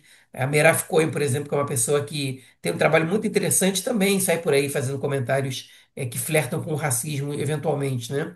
Então, não tem, ali, ali não tem perigo de jogar água e o bebê fora, né? Ali só tem água suja, não tem bebê para salvar. Pois é mais uma tentativa, né? Como você falou, né? Que tem dois alvos, né? São os ultra-ortodoxos e tem o outro lado da história, que são os cidadãos árabes, né? Que é sempre sempre, toda eleição a gente vê a mesma coisa. Principalmente, né? Principalmente no quadro eleitoral que a gente tem hoje, que obviamente, né? Como a gente não tem nem eleições marcadas aí, o quadro eleitoral que a gente tem hoje, ele não serve para nada. Porém, esse é um quadro eleitoral que ele já se arrasta há alguns anos, né? E foi, inclusive, o resultado das últimas eleições aqui. Que a gente teve 5 rodadas de eleição, não, 3 rodadas de eleição, né? Não, foram 5 em 3 anos, né? A gente teve rodadas de eleição em que nem o campo da situação do governo Netanyahu e nem a oposição conseguiam formar um governo, conseguiam ter 60 cadeiras ou mais. Por quê? Porque entre esses dois blocos, você tem o bloco de partidos árabes, né, que giram em torno de 10 a 15 cadeiras, né? E isso representa 10% do parlamento. Ou seja, 10% do parlamento não entram em nenhuma coalizão, né? Na coalizão do governo, porque obviamente eles não vão aceitar nenhum país, nenhum partido árabe, e na coalizão da oposição entrou antes, né? Teve um período aí que foi o único, nos últimos 15 anos, quando o Netanyahu não esteve no poder, quem foi o primeiro-ministro foi o Bennett, e não, na coalizão, o Partido Árabe, não, o que era o RAM, ele não fazia parte da coalizão, mas ele votava com o governo, né? Ele dava maioria ao governo. Só que isso não vai mais acontecer, ou seja, você não tem mais nenhum partido sionista hoje, tirando o Partido Trabalhista, Democrata, né? Mas a gente não sabe qual vai ser quantos, enfim, eles não vão ter nenhum poder de influência, que topariam fazer. Eu nem sei também o Democrata, mas não posso afirmar isso, na verdade. Mas o Democrata, vamos colocar aí um ponto de interrogação, que topariam fazer governo com partidos árabes, né? Ou seja, esses partidos árabes, com essas 10, 12 cadeiras, elas continuam sendo um empecilho tanto para a oposição quanto para a situação de atingir a maioria de 60 votos. Então, essa lei do Yair Lapid, ela tem também, como o Lieberman já fez isso, né? Hoje a cláusula de barreira é 3,25%. Foi o Lieberman que aumentou essa cláusula de barreira. Né? A causa era mais baixa. Aí o intuito dele com o aumento da causa de barreiras era fazer com que os partidos árabes, como eram 4 partidos árabes, eles se dividiriam, não, parte deles não chegaria ao limite, e aí os votos eram jogados no lixo. O que aconteceu, os partidos árabes começaram a se juntar. E foi aí que teve, inclusive, a maior votação, né? Foram 15 cadeiras nas eleições de 2015, se eu não me engano. Então, Eu Então, vou te cortar, Marquinhos, um segundo. Não foi em 2015, não. ah, Em 2015 foram 13 cadeiras. Foi na terceira eleição no daquelas 13 assim rodada? seguidas. Sim, O Canal 13 acabou de divulgar uma pesquisa que o Netanyahu se fortaleceu nela. O bloco dele já tem 57 cadeiras no 13. O 11 publicou há 2 dias, eles tinham 51. Enfim, tem muita diferença de uma pesquisa para outra. para outra. Mas na pesquisa Canal 13 eles simularam a união de todos os partidos árabes e deu 15 cadeiras. E aí, E ó. Pois altera é, o mapa totalmente, porque o Netanyahu, por exemplo, perde 3 cadeiras no bloco dele ali, sim. caso isso aconteça. Mas se eles não se juntam, um partido, o Bala, não passa a cláusula de barreira e os outros dois juntos têm 9 cadeiras. Ou seja, é uma diferença, né? O partido cresce cerca de 70% ele aumenta o seu 100%. tamanho. É um É. negócio absurdo, né? Entre 60% e 70%. É um negócio absurdo. Então, essa união dos partidos árabes podia mudar radicalmente o mapa político. Agora, o Lapid, por outro lado, né, se a pesquisa do canal 13 for a verdadeira, ele tem que ter um interesse nisso. Mas se a pesquisa verdadeira for do canal 11, ele tem interesse que os partidos árabes não sejam votados. Porque aí, assim, é um bloco contra o outro, o que tem mais ganha, né? Claro, é isso. Você não tem empate. Pois é. Então assim, Era, depende de quem sai melhor. É uma corrida exato. de um contra um. Era nesse sentido que eu estava aí no meu pensamento, né? Que tipo, então é importante para eles, né, que os partidos árabes não tenham um número substancial de votos, né? Não tenham um número substancial de cadeiras, porque aí você, no caso, liberaria mais cadeiras para serem disputadas entre a oposição e a situação. Mas, ao que tudo indica, a gente pode continuar aí nesse imbróglio que ninguém consiga montar o governo mais uma vez. Isso significa que o Netanyahu continua como primeiro-ministro, né? A gente vai ter rodadas e rodadas de eleição, como a gente teve aí anteriormente, e o Netanyahu continua. Então, assim, essa jogada aí do Lapid é mais uma, né? E como você falou, cara, né, do período eleitoral que ele vira um lixo, né, cara? É isso, né, cara? Período eleitoral, todas as armas se voltam contra a população árabe, é o racismo à torta e à direito, e agora, depois dessa guerra, então, cara, é isso mesmo que a gente vai ver, enfim. É muito assustador, mas é isso, né? São os rumos da sociedade israelense.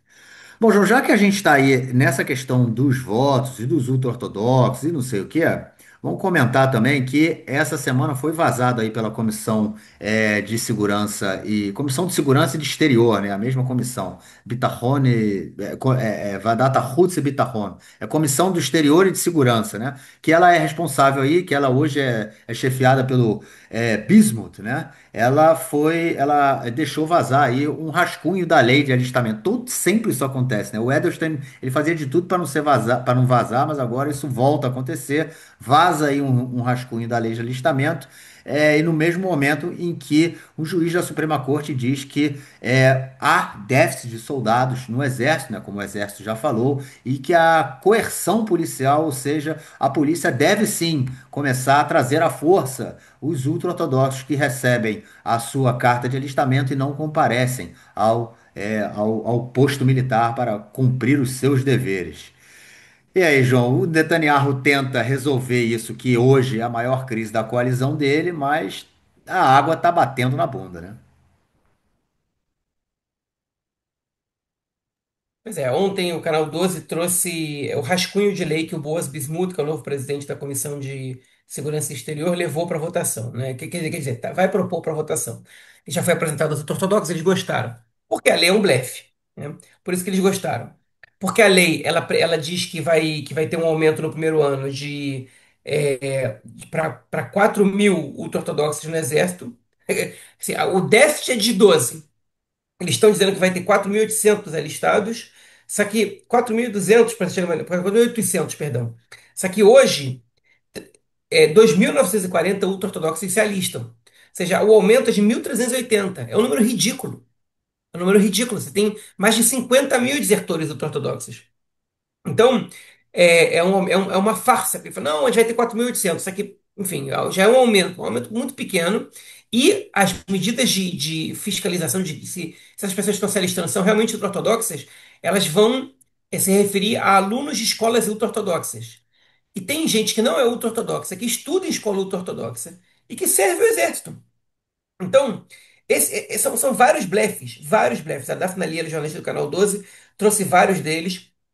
As sanções são aquelas sanções que eles já não estão nem aí para isso. Por exemplo, ter carteira de motorista nas academias rabínicas. Eles são proibidos de ter carteira de motorista, não pela lei, mas pelos chefes, né, pelos diretores, rabinos diretores de academias rabínicas, enfim, até os 23 anos. E a idade para liberação do exército, ela continua sendo os 26 anos de hoje. Ou seja, você foi para fora e voltou com 26 anos, você se livra. Você deu um jeito de não servir até os 26 anos, você é liberado do serviço, né? E isso ao mesmo tempo que o Solberg, que é o vice-presidente o Noam Solberg, que é o vice-presidente da Suprema Corte, e é um juiz de direita, colono, ele está dizendo que tipo, a polícia tem que mostrar meios de de lutar contra essa deserção. Porque o exército de 12 mil soldados. E os caras não estão nem aí. Agora está tendo na Suprema Corte uma série de debates sobre isso. E para amanhã, para essa quinta-feira, dia 30 de outubro, está prevista uma parada que os ortodoxos estão chamando de parada do milhão. Eles estão dizendo que vão botar 1 milhão de pessoas em Jerusalém. Eu, particularmente, duvido, porque 1 milhão é quase toda a população ultra-ortodoxa de Israel. Mas é. Aí é toda a Então, população de Jerusalém, né? é mais que a população de Jerusalém, pois é. Mas se Tel Aviv botou 700 mil, né? E Tel Aviv tem 480 mil, mais ou menos. Jerusalém botar 1 milhão, com uma população de 800 mil pessoas, 900 mil, né, já está, né? Quase 900 mil. Não é até menos, menor o feito. Mas ainda assim, não tem muito ultra-ortodoxo que vai participar de uma manifestação dessa. Eu já, sem querer, tive no meio de uma dessa, em 2013, que foi quando o Yair Lapid fez a lei que aumentava o alistamento, que o governo seguinte revogou. O Yair Lapid ele condicionou a entrada dele no governo Netanyahu a isso, entre outras coisas, e ele deixou os partidos ortodoxos de fora por causa disso e conseguiu aprovar essa lei. Mas eu estive lá no meio, vi umas cenas meio feias, mas não foi uma manifestação violenta, do ponto de vista da violência física, mas teve ortodoxo xingando os policiais de coisa racista, enfim. É, teve coisa muito feia ali também. Eu até escrevi um texto lá para o finado Conexão Israel sobre isso, mas esse texto eu não consegui recuperar as fotos e os vídeos que eu fiz naquele dia. Então eu não coloquei o texto de novo no nosso site, no ladoesquerdo.com, que se você não conhece, vai lá conhecer. Mas é porque o texto fica muito sem sentido sem o material que eu tinha produzido ali naquele dia. Porque eu me referia aos vídeos, às fotos, para mostrar um pouco as mensagens e tal. Então, como eu perdi aquelas fotos e vídeos, eu optei por não subir o texto de novo. Mas a lembrança eu tenho viva na minha cabeça. Tá aqui, eu estou compartilhando agora um pouco com vocês. Mas isso faz 12 anos. Enfim, tinha menos de 30 anos, cara. Olha só como eu era jovem naquela época. E, mas enfim, o que eu acho que essa manifestação de amanhã ela tende a ser muito grande, ela vai paralisar boa parte de Jerusalém. As entradas e saídas principais da cidade vão estar fechadas. Eles estão tentando botar pressão e mesmo assim é muito pouco provável que essa lei do Bismuth ela passe. Eu acho que ela não vai nem à votação. Eu já escutei alguns comentaristas políticos dizendo que o Netanyahu ele prefere que essa lei não vá à votação. É, porque ele prefere disputar as eleições sob o argumento de que eu não posso dar para os ultra-ortodoxos o que eles estão pedindo, porque há A, B ou C, do que ter que explicar por que que ele deu isso para os ultra-ortodoxos. Então, e os ortodoxos eles estão ligados nisso. Eles entenderam já que o Netanyahu está nessa. A grande pergunta é por que que eles ainda estão no governo, nessas circunstâncias. E porque eles não perdem cadeira nas eleições, partidos ortodoxos, eles mantêm as cadeiras que eles têm. E talvez eles até cresçam. Né? As pesquisas não mostram isso, mas é uma tendência que, dependendo da quantidade de pessoas que forem às urnas, eles crescem, porque eles sempre mantêm um percentual alto de votações. As pessoas vão votar, os ortodoxos. Teve gente que me contou que viu ônibus descendo no meio da sessão eleitoral, com a noiva e o noivo descendo, a noiva e o noivo juntos, não, né? A noiva no ônibus das mulheres, o noivo no ônibus, mas a noiva descendo, e as convidadas do casamento todas descendo para ir votar nas eleições. Que o nego para o casamento para ir votar, porque não tem coisa mais importante que o rabino mandou ir votar. Então, enfim, então, eu já saí pela tangente, parei de falar um pouco do tema, mas eu acho que dificilmente essa lei vai ser levada à votação. Eu acho que a gente vai viver momentos ainda de tensão. A estratégia do governo agora é o que a gente falou na semana passada: é o chefe da polícia enrolar, né, fazer aquela do Chaves quando tá, né, do Chapolin, quando mandam ele fazer alguma coisa, ele fala, eu vou, e depois inventa sempre uma desculpa para não fazer o que estão mandando ele fazer. E, enfim, a referência a Chapolin, acho que só os maiores de 30, 35 anos vão pegar, né? O pessoal mais novo não sei se vai pegar, mas enfim. É, basicamente essa é a situação. O, a lei não deve passar, os ortodoxos ainda não deixaram o governo e o Netanyahu está aí empurrando com a barriga e talvez ele consiga ser o primeiro governo a terminar o seu mandato desde 1992, né, quando o governo do Yitzhak Shamir, com os 4 anos lá de mandato. Eu ainda acho que ele vai cair um pouquinho antes por iniciativa do próprio Netanyahu. Mas aí, enfim, são cenas dos próximos capítulos. Cara, é só assim, sobre essa manifestação do milhão amanhã, né? A partir de meio-dia, a estrada número 1 ela vai ser fechada tanto para quem sobe para Jerusalém quanto para quem desce de Jerusalém. Aqui na minha casa, né, na Pacata Modin, né, passa por aqui a Estrada 1, no cruzamento de Latrun. Ali eles vão fechar, ninguém sobe, ninguém desce. Só vai ter uma estrada aberta, né? A estrada 443, que é uma estrada ela chega no norte de Jerusalém, é uma estrada que corta os territórios ocupados, que passa aqui pelo outro lado também da Pacata Modin. E assim, a Miri Regev, que é a ministra dos Transportes, ela aumentou o número de trens que vão para Jerusalém para ajudar os ultra-ortodoxos chegarem em Jerusalém. E quando eram manifestações contra o governo, manifestações pelo fim da guerra, manifestações pela criação e formação de uma comissão de investigação pública, né, republicana, para entender o que aconteceu no 7 de outubro, a Miri Regev, ela cortava os trens. Ela agia de forma contrária, ela impedia com que novos trens fossem colocados para ajudar a população a ir se manifestar contra o governo. É uma canalice o que essa mulher faz. No dia 7 de outubro, porque era Shabat, né? Lá em 2023, os soldados estavam sendo convocados, não podiam pegar trem para ir para as suas bases, porque era Shabat, né? Os ultra-ortodoxos não deixam ter trem no Shabat.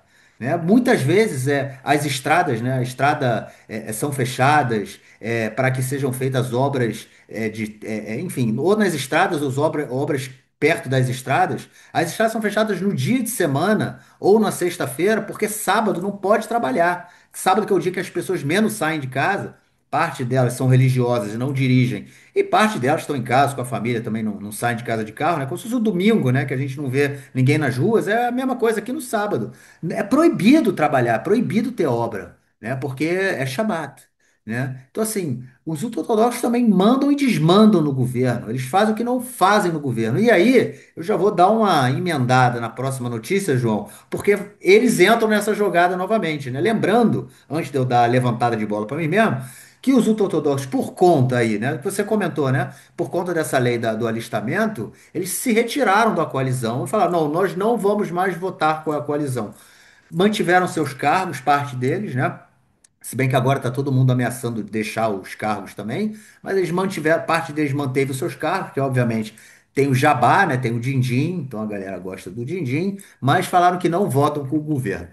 Porém, o plenário, né, o parlamento aprovou nessa semana, em leitura preliminar, né, a primeira leitura, uma lei que visa dividir e enfraquecer o cargo da procuradora-geral, né, do governo, a conselheira jurídica do governo, né, no caso, hoje, quem está assumindo esse papel é a Galit Barav Miara, né, enfim, figurinha carimbada aí no nosso podcast. Essa medida, essa lei, né, em primeira votação, ela foi aprovada por 61 votos a favor, 46 contras.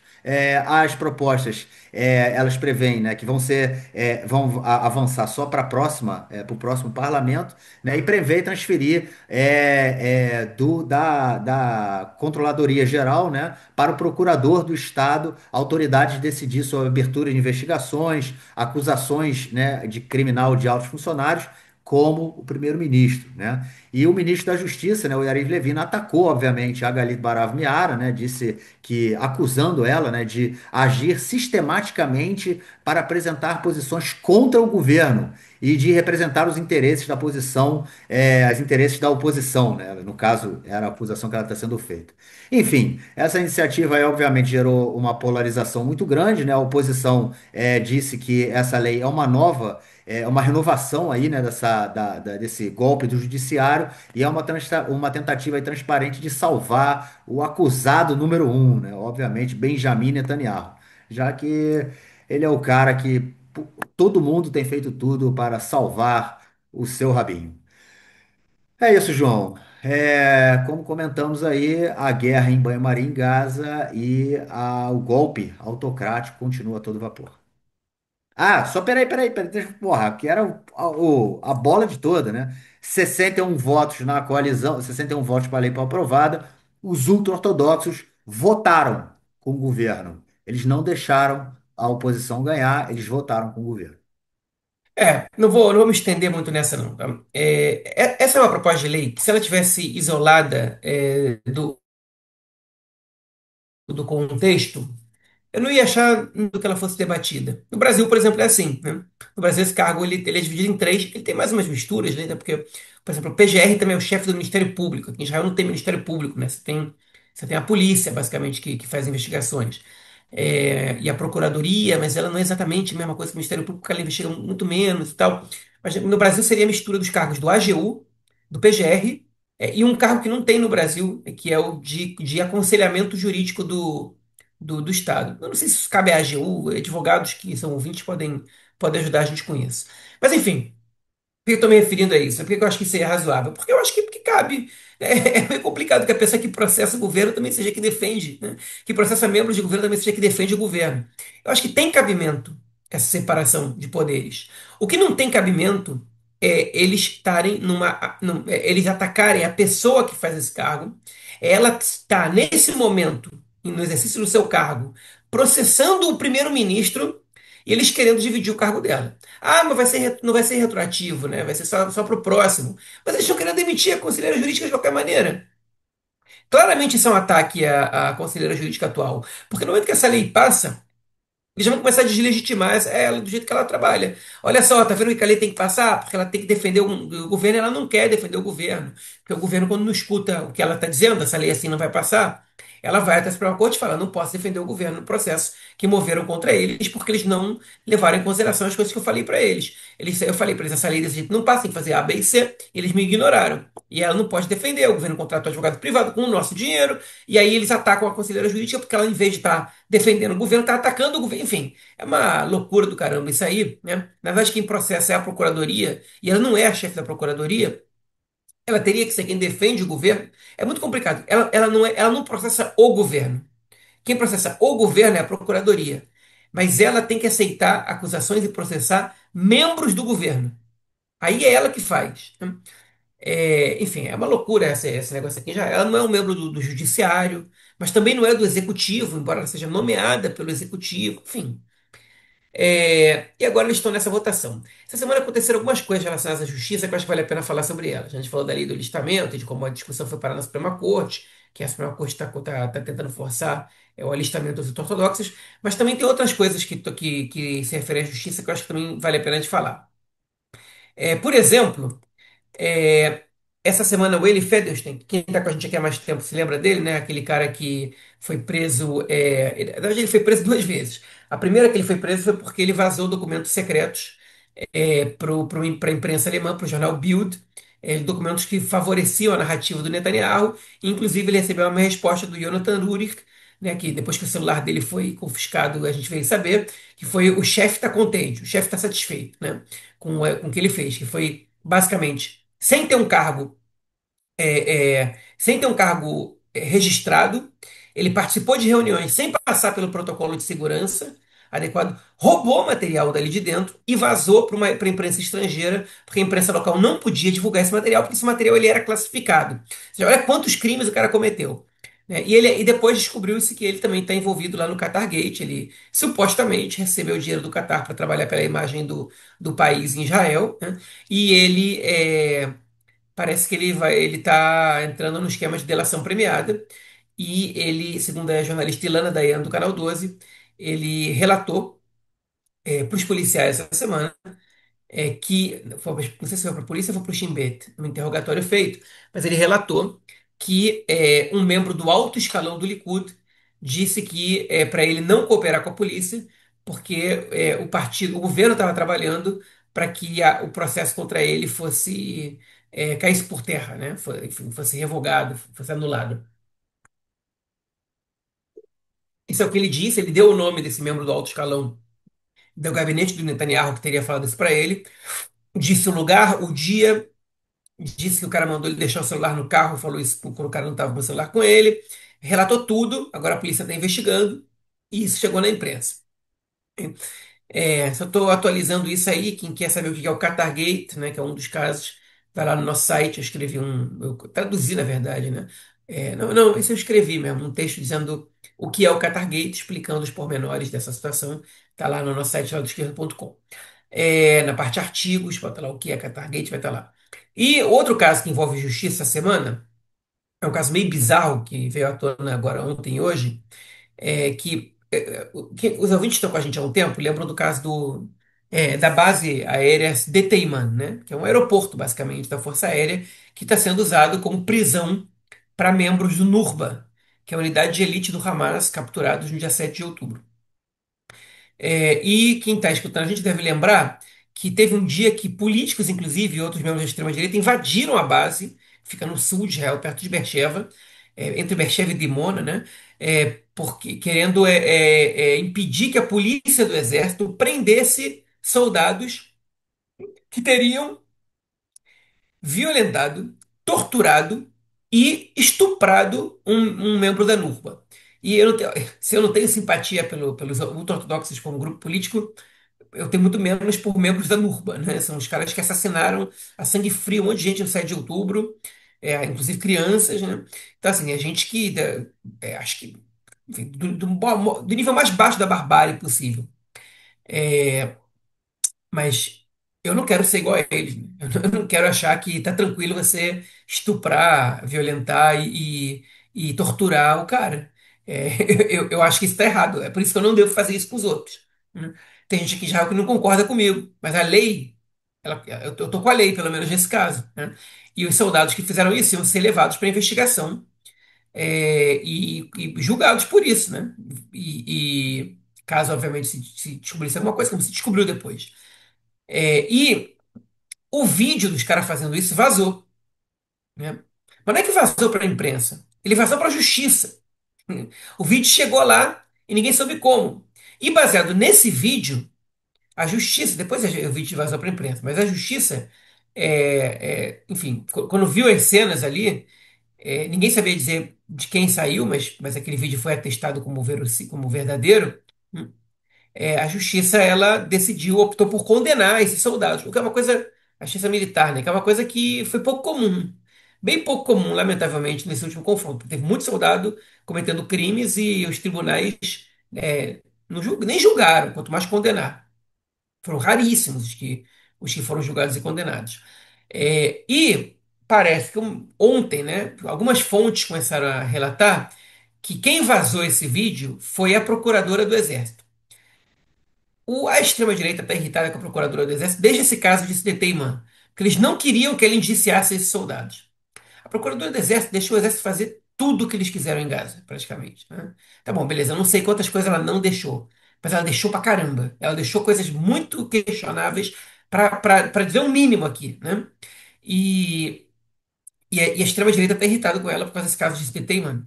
Não tô nem aí pro que ela deixou ou não deixou. Tipo, em Gaza, só esse fato deixou eles muito irritados. Inclusive, tem gente aí, o ministro da Economia, né, que seria o equivalente da Indústria e Comércio no Brasil, o Nir Barkat, disse que ela fez, o que ela fez é um libelo de sangue contra os soldados, né? Libelo de sangue é o que se fazia contra os judeus na Idade Média. Quer inventar que judeus mataram crianças para fazer matzá, que é o pão ázimo que se come na festividade de Pêssar. E aí iam lá e faziam um pogrom na juderia, no gueto, onde fosse, né? No gueto não, porque o gueto foi só posteriormente, mas nas concentrações judaicas. Então isso é um libelo de sangue, porque o mundo inteiro viu os soldados fazendo isso e estão julgando Israel pelo que os soldados fez. O Nir Barkat, deixa eu te contar uma coisa. Essa imagem nem rodou o mundo, não. O que rodou o mundo são as imagens de Gaza. O mundo não está condenando os soldados por terem feito isso com o cara da Nurba, não. Até estariam condenando, né? Porque foi uma coisa deplorável. Mas não é por isso, cara. Enfim, então, olha só como as coisas são invertidas, né? Aí o Yariv Levin, ministro da Justiça, está dizendo que, olha só, tá aí a prova. A conselheira jurídica recebeu a acusação baseada numa prova falsa que mostra como ela está em complô com a procuradora do Exército para poder derrubar o governo e fazer o jogo da esquerda. Enfim, e aí de repente o rabo vira o cachorro, porque o problema não são os caras estuprarem, torturarem e violentarem o preso. O problema é ter vazado o vídeo. Esse é o grande problema da humanidade. Esse é o libelo de sangue contra os soldados. Ou seja, O soldado, o libelo de sangue, né? O libelo de sangue era uma mentira. Era uma mentira que inventavam sobre os judeus. Aqui não é mentira, aqui é verdade.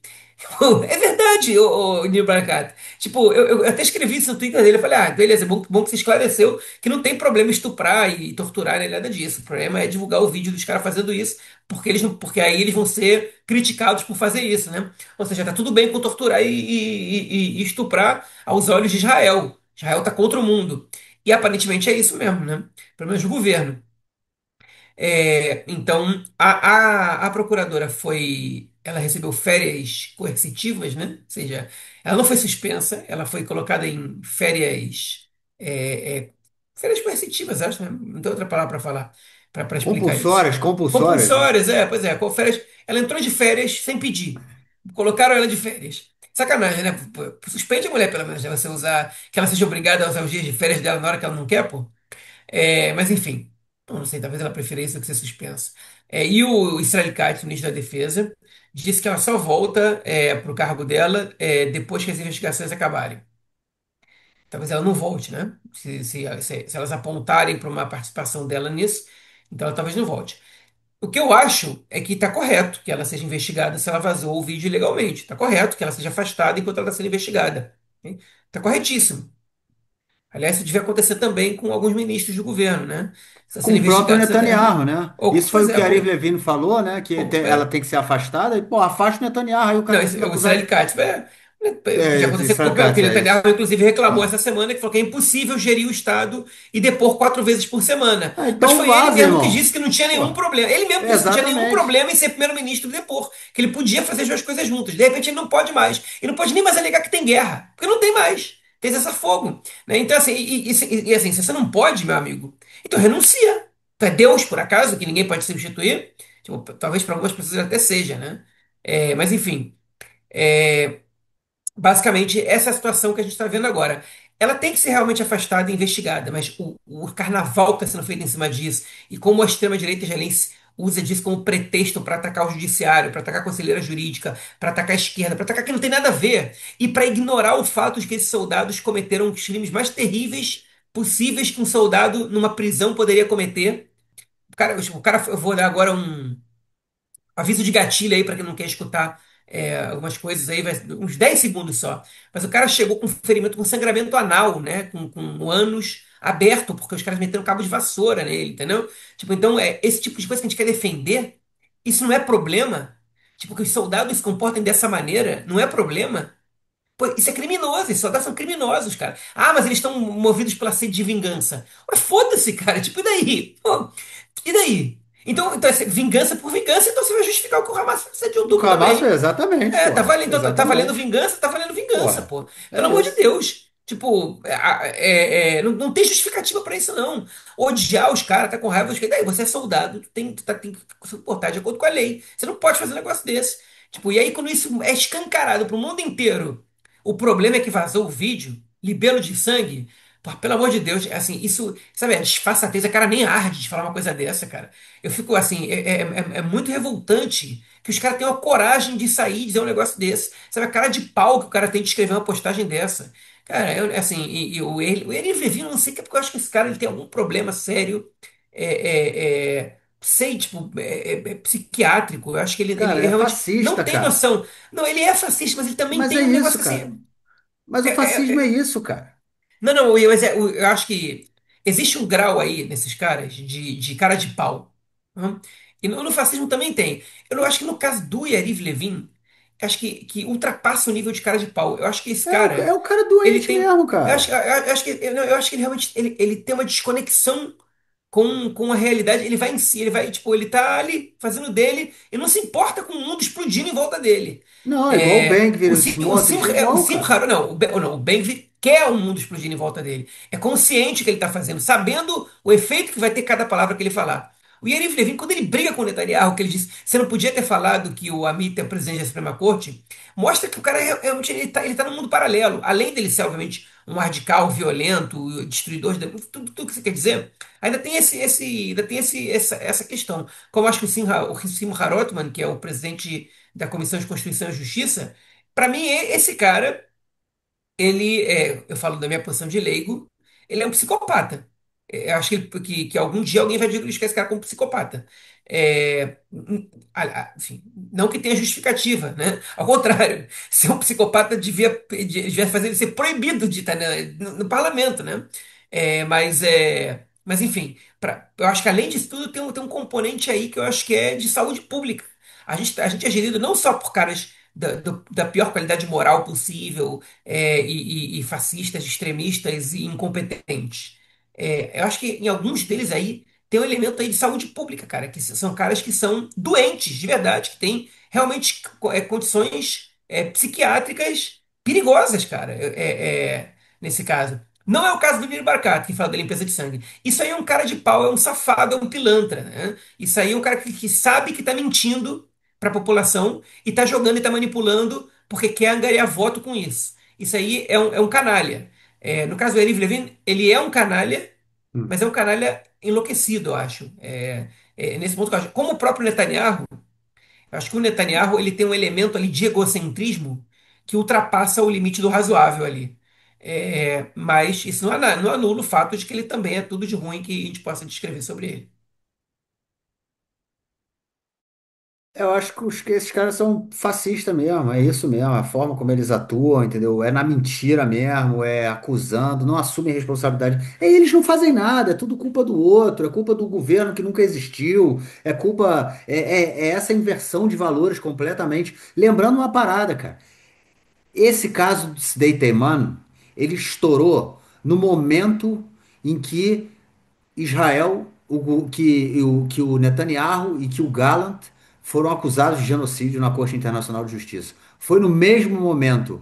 E a maior crítica que foi feita aqui, e tudo mais, né, aqui dentro, né, era que, porra, o exército não investiga nada, nada que acontece em Gaza é investigado pelo Exército, o Supremo Tribunal de Justiça nada acontece, ou seja, vão ter que levar para a Corte Internacional. E aí, quando teve essa parada desse caso de Teimano, o que foi falado foi o seguinte, cara, isso que ela está fazendo, a procuradora está fazendo de investigar esses soldados terroristas aí, torturador, terrorista não, torturador, é que é o que vai impedir com que Israel seja não acusado, mas seja julgado por genocídio, né? Porque vai falar, não, a gente não precisa julgar os crimes de Israel porque o sistema judiciário militar israelense está atuando e o sistema judiciário civil israelense está atuando.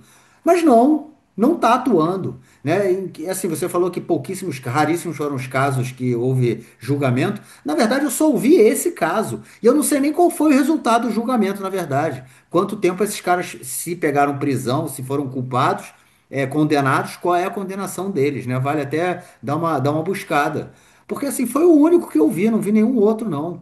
Pô, e os caras ainda têm a disfarçatez, né, de vir com esse papo. Eu acho que o que a gente tem que ter claro é o seguinte, assim, a gente hoje, a sociedade israelense, está.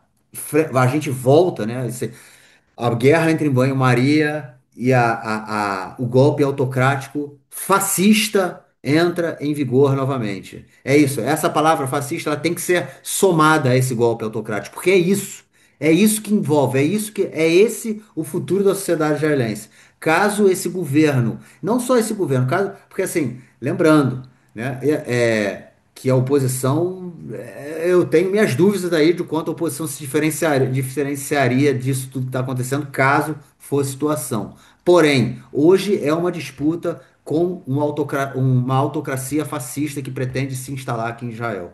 Então eu acho que não dá mais para a gente se assustar ou se pego de surpresa ou ficar, caraca, como é que esses caras podem. Meu irmão, o que que pode esperar de fascista, entendeu? Não se espera nada. Não tem escrúpulos, não tem moral, não tem, como é que chama isso? Valores, entendeu? Os caras são um lixo da humanidade mesmo. E é isso. O Yariv Levin, ele mostra o que ele é. O Israel Katz, ele mostra o que ele é. Benjamin Netanyahu, Smotrich, Ben-Gvir, é tudo. A Tali Gottlieb, a outra lá, a Mai Golan, a Miri Regev, meu irmão, é tudo, é tudo. Não tem jeito, cara. Não tem jeito. É uma disputa hoje. Quando teve o ataque do 7 de setembro, do 7 de outubro, e começou a guerra, a direita israelense, né, e o governo, né, o primeiro discurso do Netanyahu, ele falou disso, né? A luta do bem contra o mal, da luz contra a escuridão. Só que é isso que a gente está enfrentando aqui nesse momento na sociedade israelense, né? A luta do fascismo contra um suspiro de democracia, né? Então não dá mais pra gente ficar, ah, porra, olha só.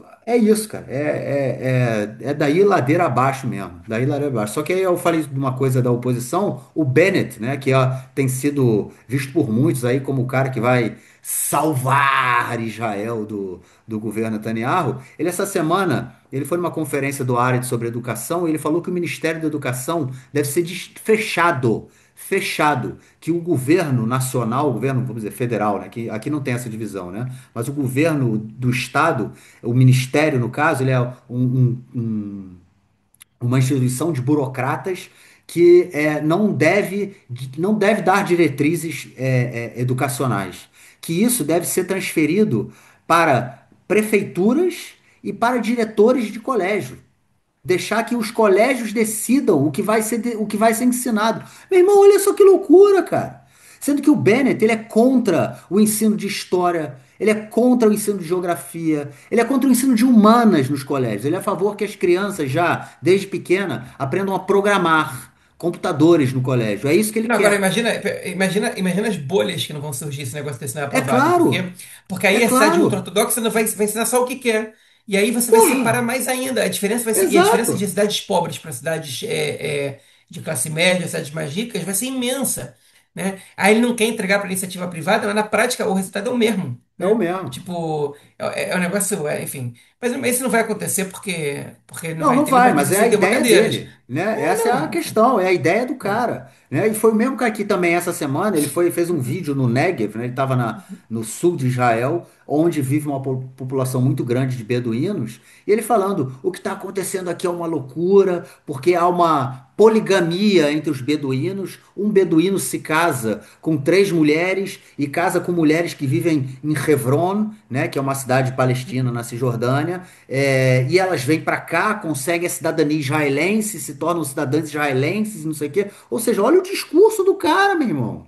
Olha o discurso do cara, dizendo que os árabes, os beduínos do Negev são polígamos e que eles trazem mulheres palestinas para viverem, como se isso fosse um problema. Bom, a poligamia as pessoas podem até discutir se é problema. Eu estou falando do problema de trazer suas mulheres para cá, né? Então, assim, porra, é um problema você dar uma cidadania a uma mulher que casou com um cara? É porque você quer um Estado etnocrático, né? Você quer um Estado que sirva somente a sua etnia. Ou seja, porra, meu irmão, você não cabe no século XXI, meu amigo.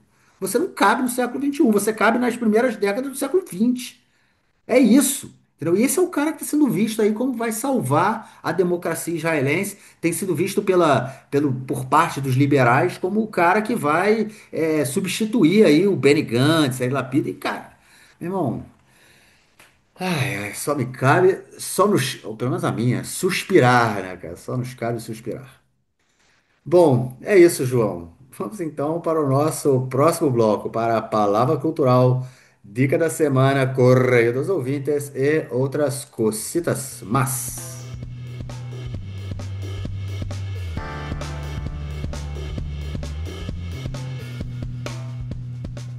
Bom, João, palavra da semana, cara. Vamos de que essa semana? Vamos de libelo de sangue, Alilat Dam. Né? Alilat Já Dam, falamos aí, libelo de Alilat sangue. Dam, libelo de sangue. Acho que ensinei para algumas pessoas, acho que eu ensinei a palavra até em português. Pois é. Mas pois é, Pouco enfim. usado. Quem Beleza. estuda história judaica vai conhecer um pouco mais, né? É Então verdade. tá aí. Dam, a palavra dam significa sangue, né? Sangrar, ledamem. Inclusive tinha um partido aqui em Israel, que era um partido de esquerda, chamado Dam, né? Que era uma sigla também de alguma coisa que eu não lembro, que era um partido árabe judaico. Mais era mais para a linha trotskista, né? Não sei se ainda existe esse partido, mas como quando subiu a cláusula de barreira, eles já tinham pouca chance de ter representados no parlamento, ficou mais melhor ainda. Então, Sim. nunca mais nem vi esse partido em manifestação. Bom, gente, vamos então para a dica cultural. A dica cultural é minha essa semana. Eu vou passar o seguinte, Uhum. gente. Teve um post do coletivo Golem. Para quem não conhece, o coletivo Golem é um coletivo de judeus e judias de esquerda que lutam contra o antissemitismo. Tem Golem na França também, tem Golem na Bélgica, né? Então, enfim, e também tem no Brasil, o pessoal tem um perfil no Instagram, quem quiser seguir tá lá. E Golem Brasil, se eu não me engano, né? O perfil deles, espera aí que eu tô com aberto aqui na minha frente, é isso, Golem Brasil, coletivo Golem.Brasil. Esse aqui é o arroba, né? Do perfil do Golem. Então, para quem quiser dar uma olhada lá. Mas a dica cultural é o seguinte: eles postaram ontem no Stories deles, não está mais disponível, mas está aqui na descrição do episódio um dossiê chamado Dossiê Eva Illouz. Eva Illouz é uma socióloga marroquina francesa, israelense, professora da Universidade Hebraica de Jerusalém, que escreve, obviamente, em francês também, né? E ela escreveu para uma revista chamada K, né? Que é uma revista que trata de questões judaicas. Na França e foi traduzido para o português e o pessoal publicou esse dossiê Eva Illouz, que tem, se eu não me engano, 4 artigos. Hoje eu já li 2 deles. Então, sobre o 7 de outubro, sobre a sociedade israelense, sobre a esquerda e o antissemitismo, e sobre o antissemitismo nos campos universitários. Ou seja, são 4 artigos muito maneiros, muito legais. Li 2 deles hoje, outros 2 eu já tinha lido antes.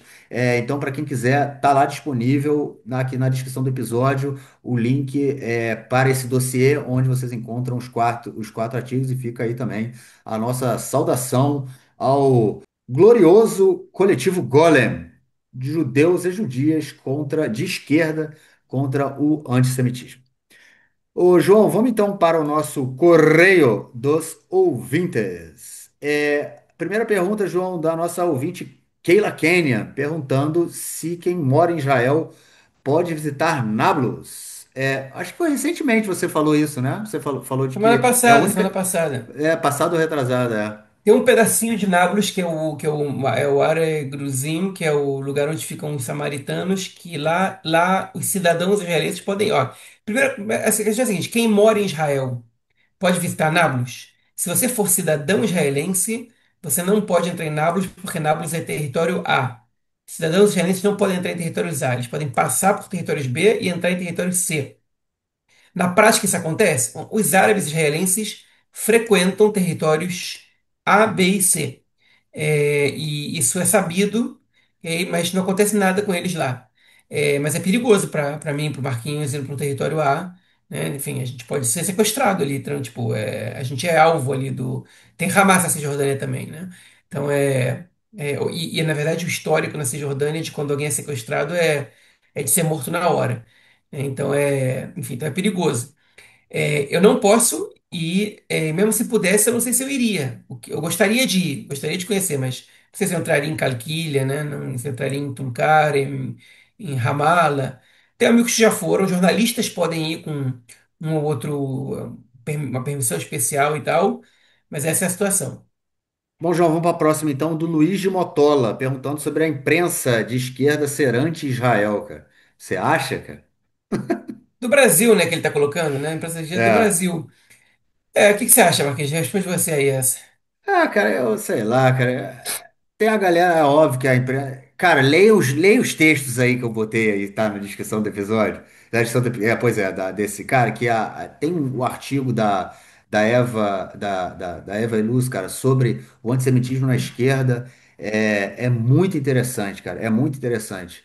Ele vai numa linha parecida com o que o outro historiador israelense chamado Tomer Perisco ele falou logo no início da guerra, que eu até republiquei um vídeo dele, repartilhei, né? Compartilhei um vídeo dele no Twitter na época, que fala sobre o posicionamento da esquerda, toda essa ideia do descolonizar, né? Dessa ideia da esquerda descolonial, enfim. Ela faz toda uma discussão nesse sentido, e aí a imprensa, eu acho que a parte da imprensa que vai, né? Ela fala da questão da esquerda identitária, né? Eu acho que isso é uma questão que realmente tomou conta da esquerda de uma forma muito grande, essa questão do identitarismo, e ela mostra como isso vai acontecendo. Eu acho que a imprensa ela entra nessa linha ainda, né? Só que eu acho que essa discussão anti-Israel e pró-Israel, eu acho, além de tudo, muito esquizofrênica, porque, vem cá, cara.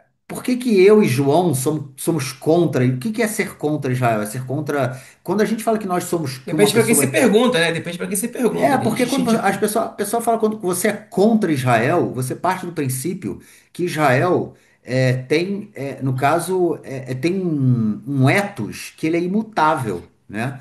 Não, cara, eu sou contra políticas do governo de Israel, cara.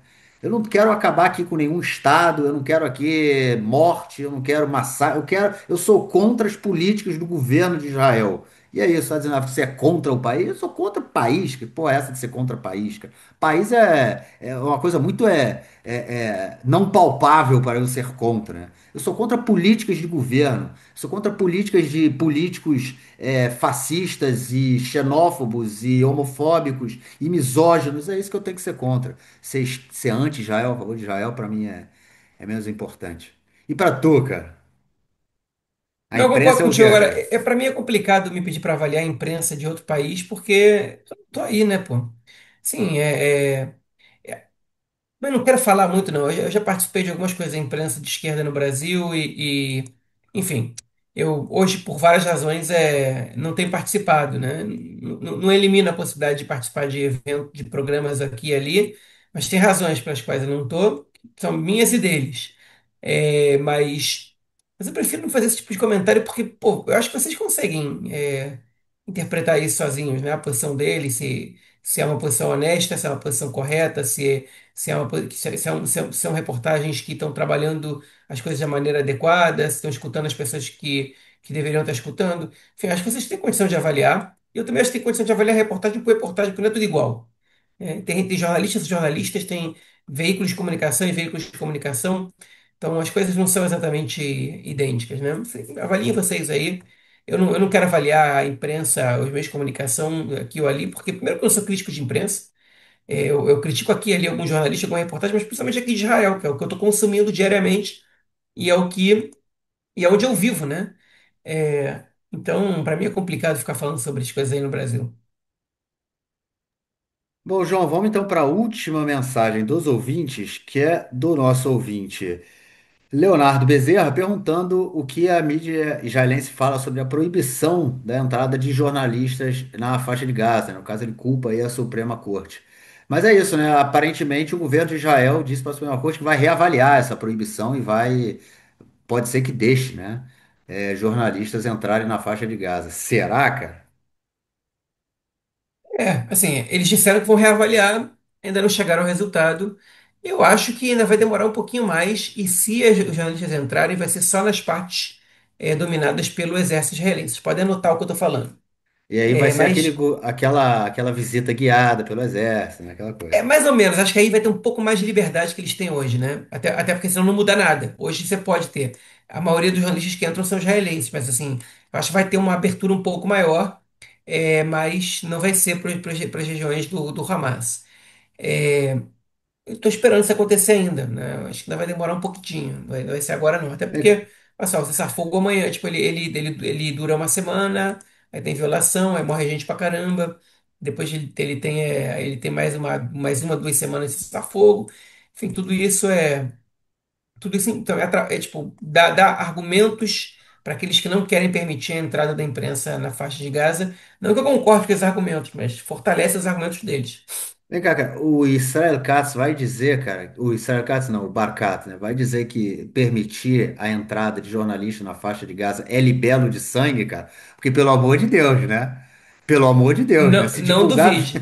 Não porra, duvide. porque aí cara, a rapaziada, o jornalista entrando na faixa de Gaza, aí a gente vai começar a ter uma ideia muito mais profunda do que foram esses 2 anos de genocídio, né? Então vem cá, o cara vai virar e vai falar: isso aí é o libelo de sangue, não devia ter entrado. Vai querer demitir o primeiro-ministro, cara. Ou a Suprema Corte, pô. Pode ser isso, É. hein, João? Eles vão querer demitir a Suprema Corte depois, cara. Canalhas, mas é isso. Bom, João, acho que é isso, hein, cara. De acordo com a nossa pauta, ficamos por aqui. Algo mais a declarar? Nada mais a declarar, Marquinhos. Nada mais a declarar. Então, gente, ficamos por aqui. A dica cultural está na descrição do episódio para quem quiser ler os textos. E aí eu dou mais uma dica aí, gente. quem acessar isso pelo telefone e usa o browser do Google Chrome, né? Usa o Google Chrome no telefone, eu não sei dos outros, então por isso que eu estou falando do Google Chrome. O Google Chrome no telefone ele permite com que você, ele lê o áudio, ele lê o texto para você, né? Ele transforma todo o artigo em podcast, cara. E é assim, é bem feito a parada. Então, para quem quiser, fica aí a dica também, porque é isso que eu faço muitas vezes. Estou dirigindo, estou não sei o quê, botam qualquer artigo lá, aperta o botãozinho, os caras ficam, eu fico lá ouvindo um podcast é um artigo lido, né? Mas é bem legal. Tá aí a dica. Bom, gente, é isso. João, então ficamos por aqui, nos encontramos na semana que vem e gravamos nosso próximo episódio. Forte abraço, cara. Abraço, até a próxima. Tchau, tchau.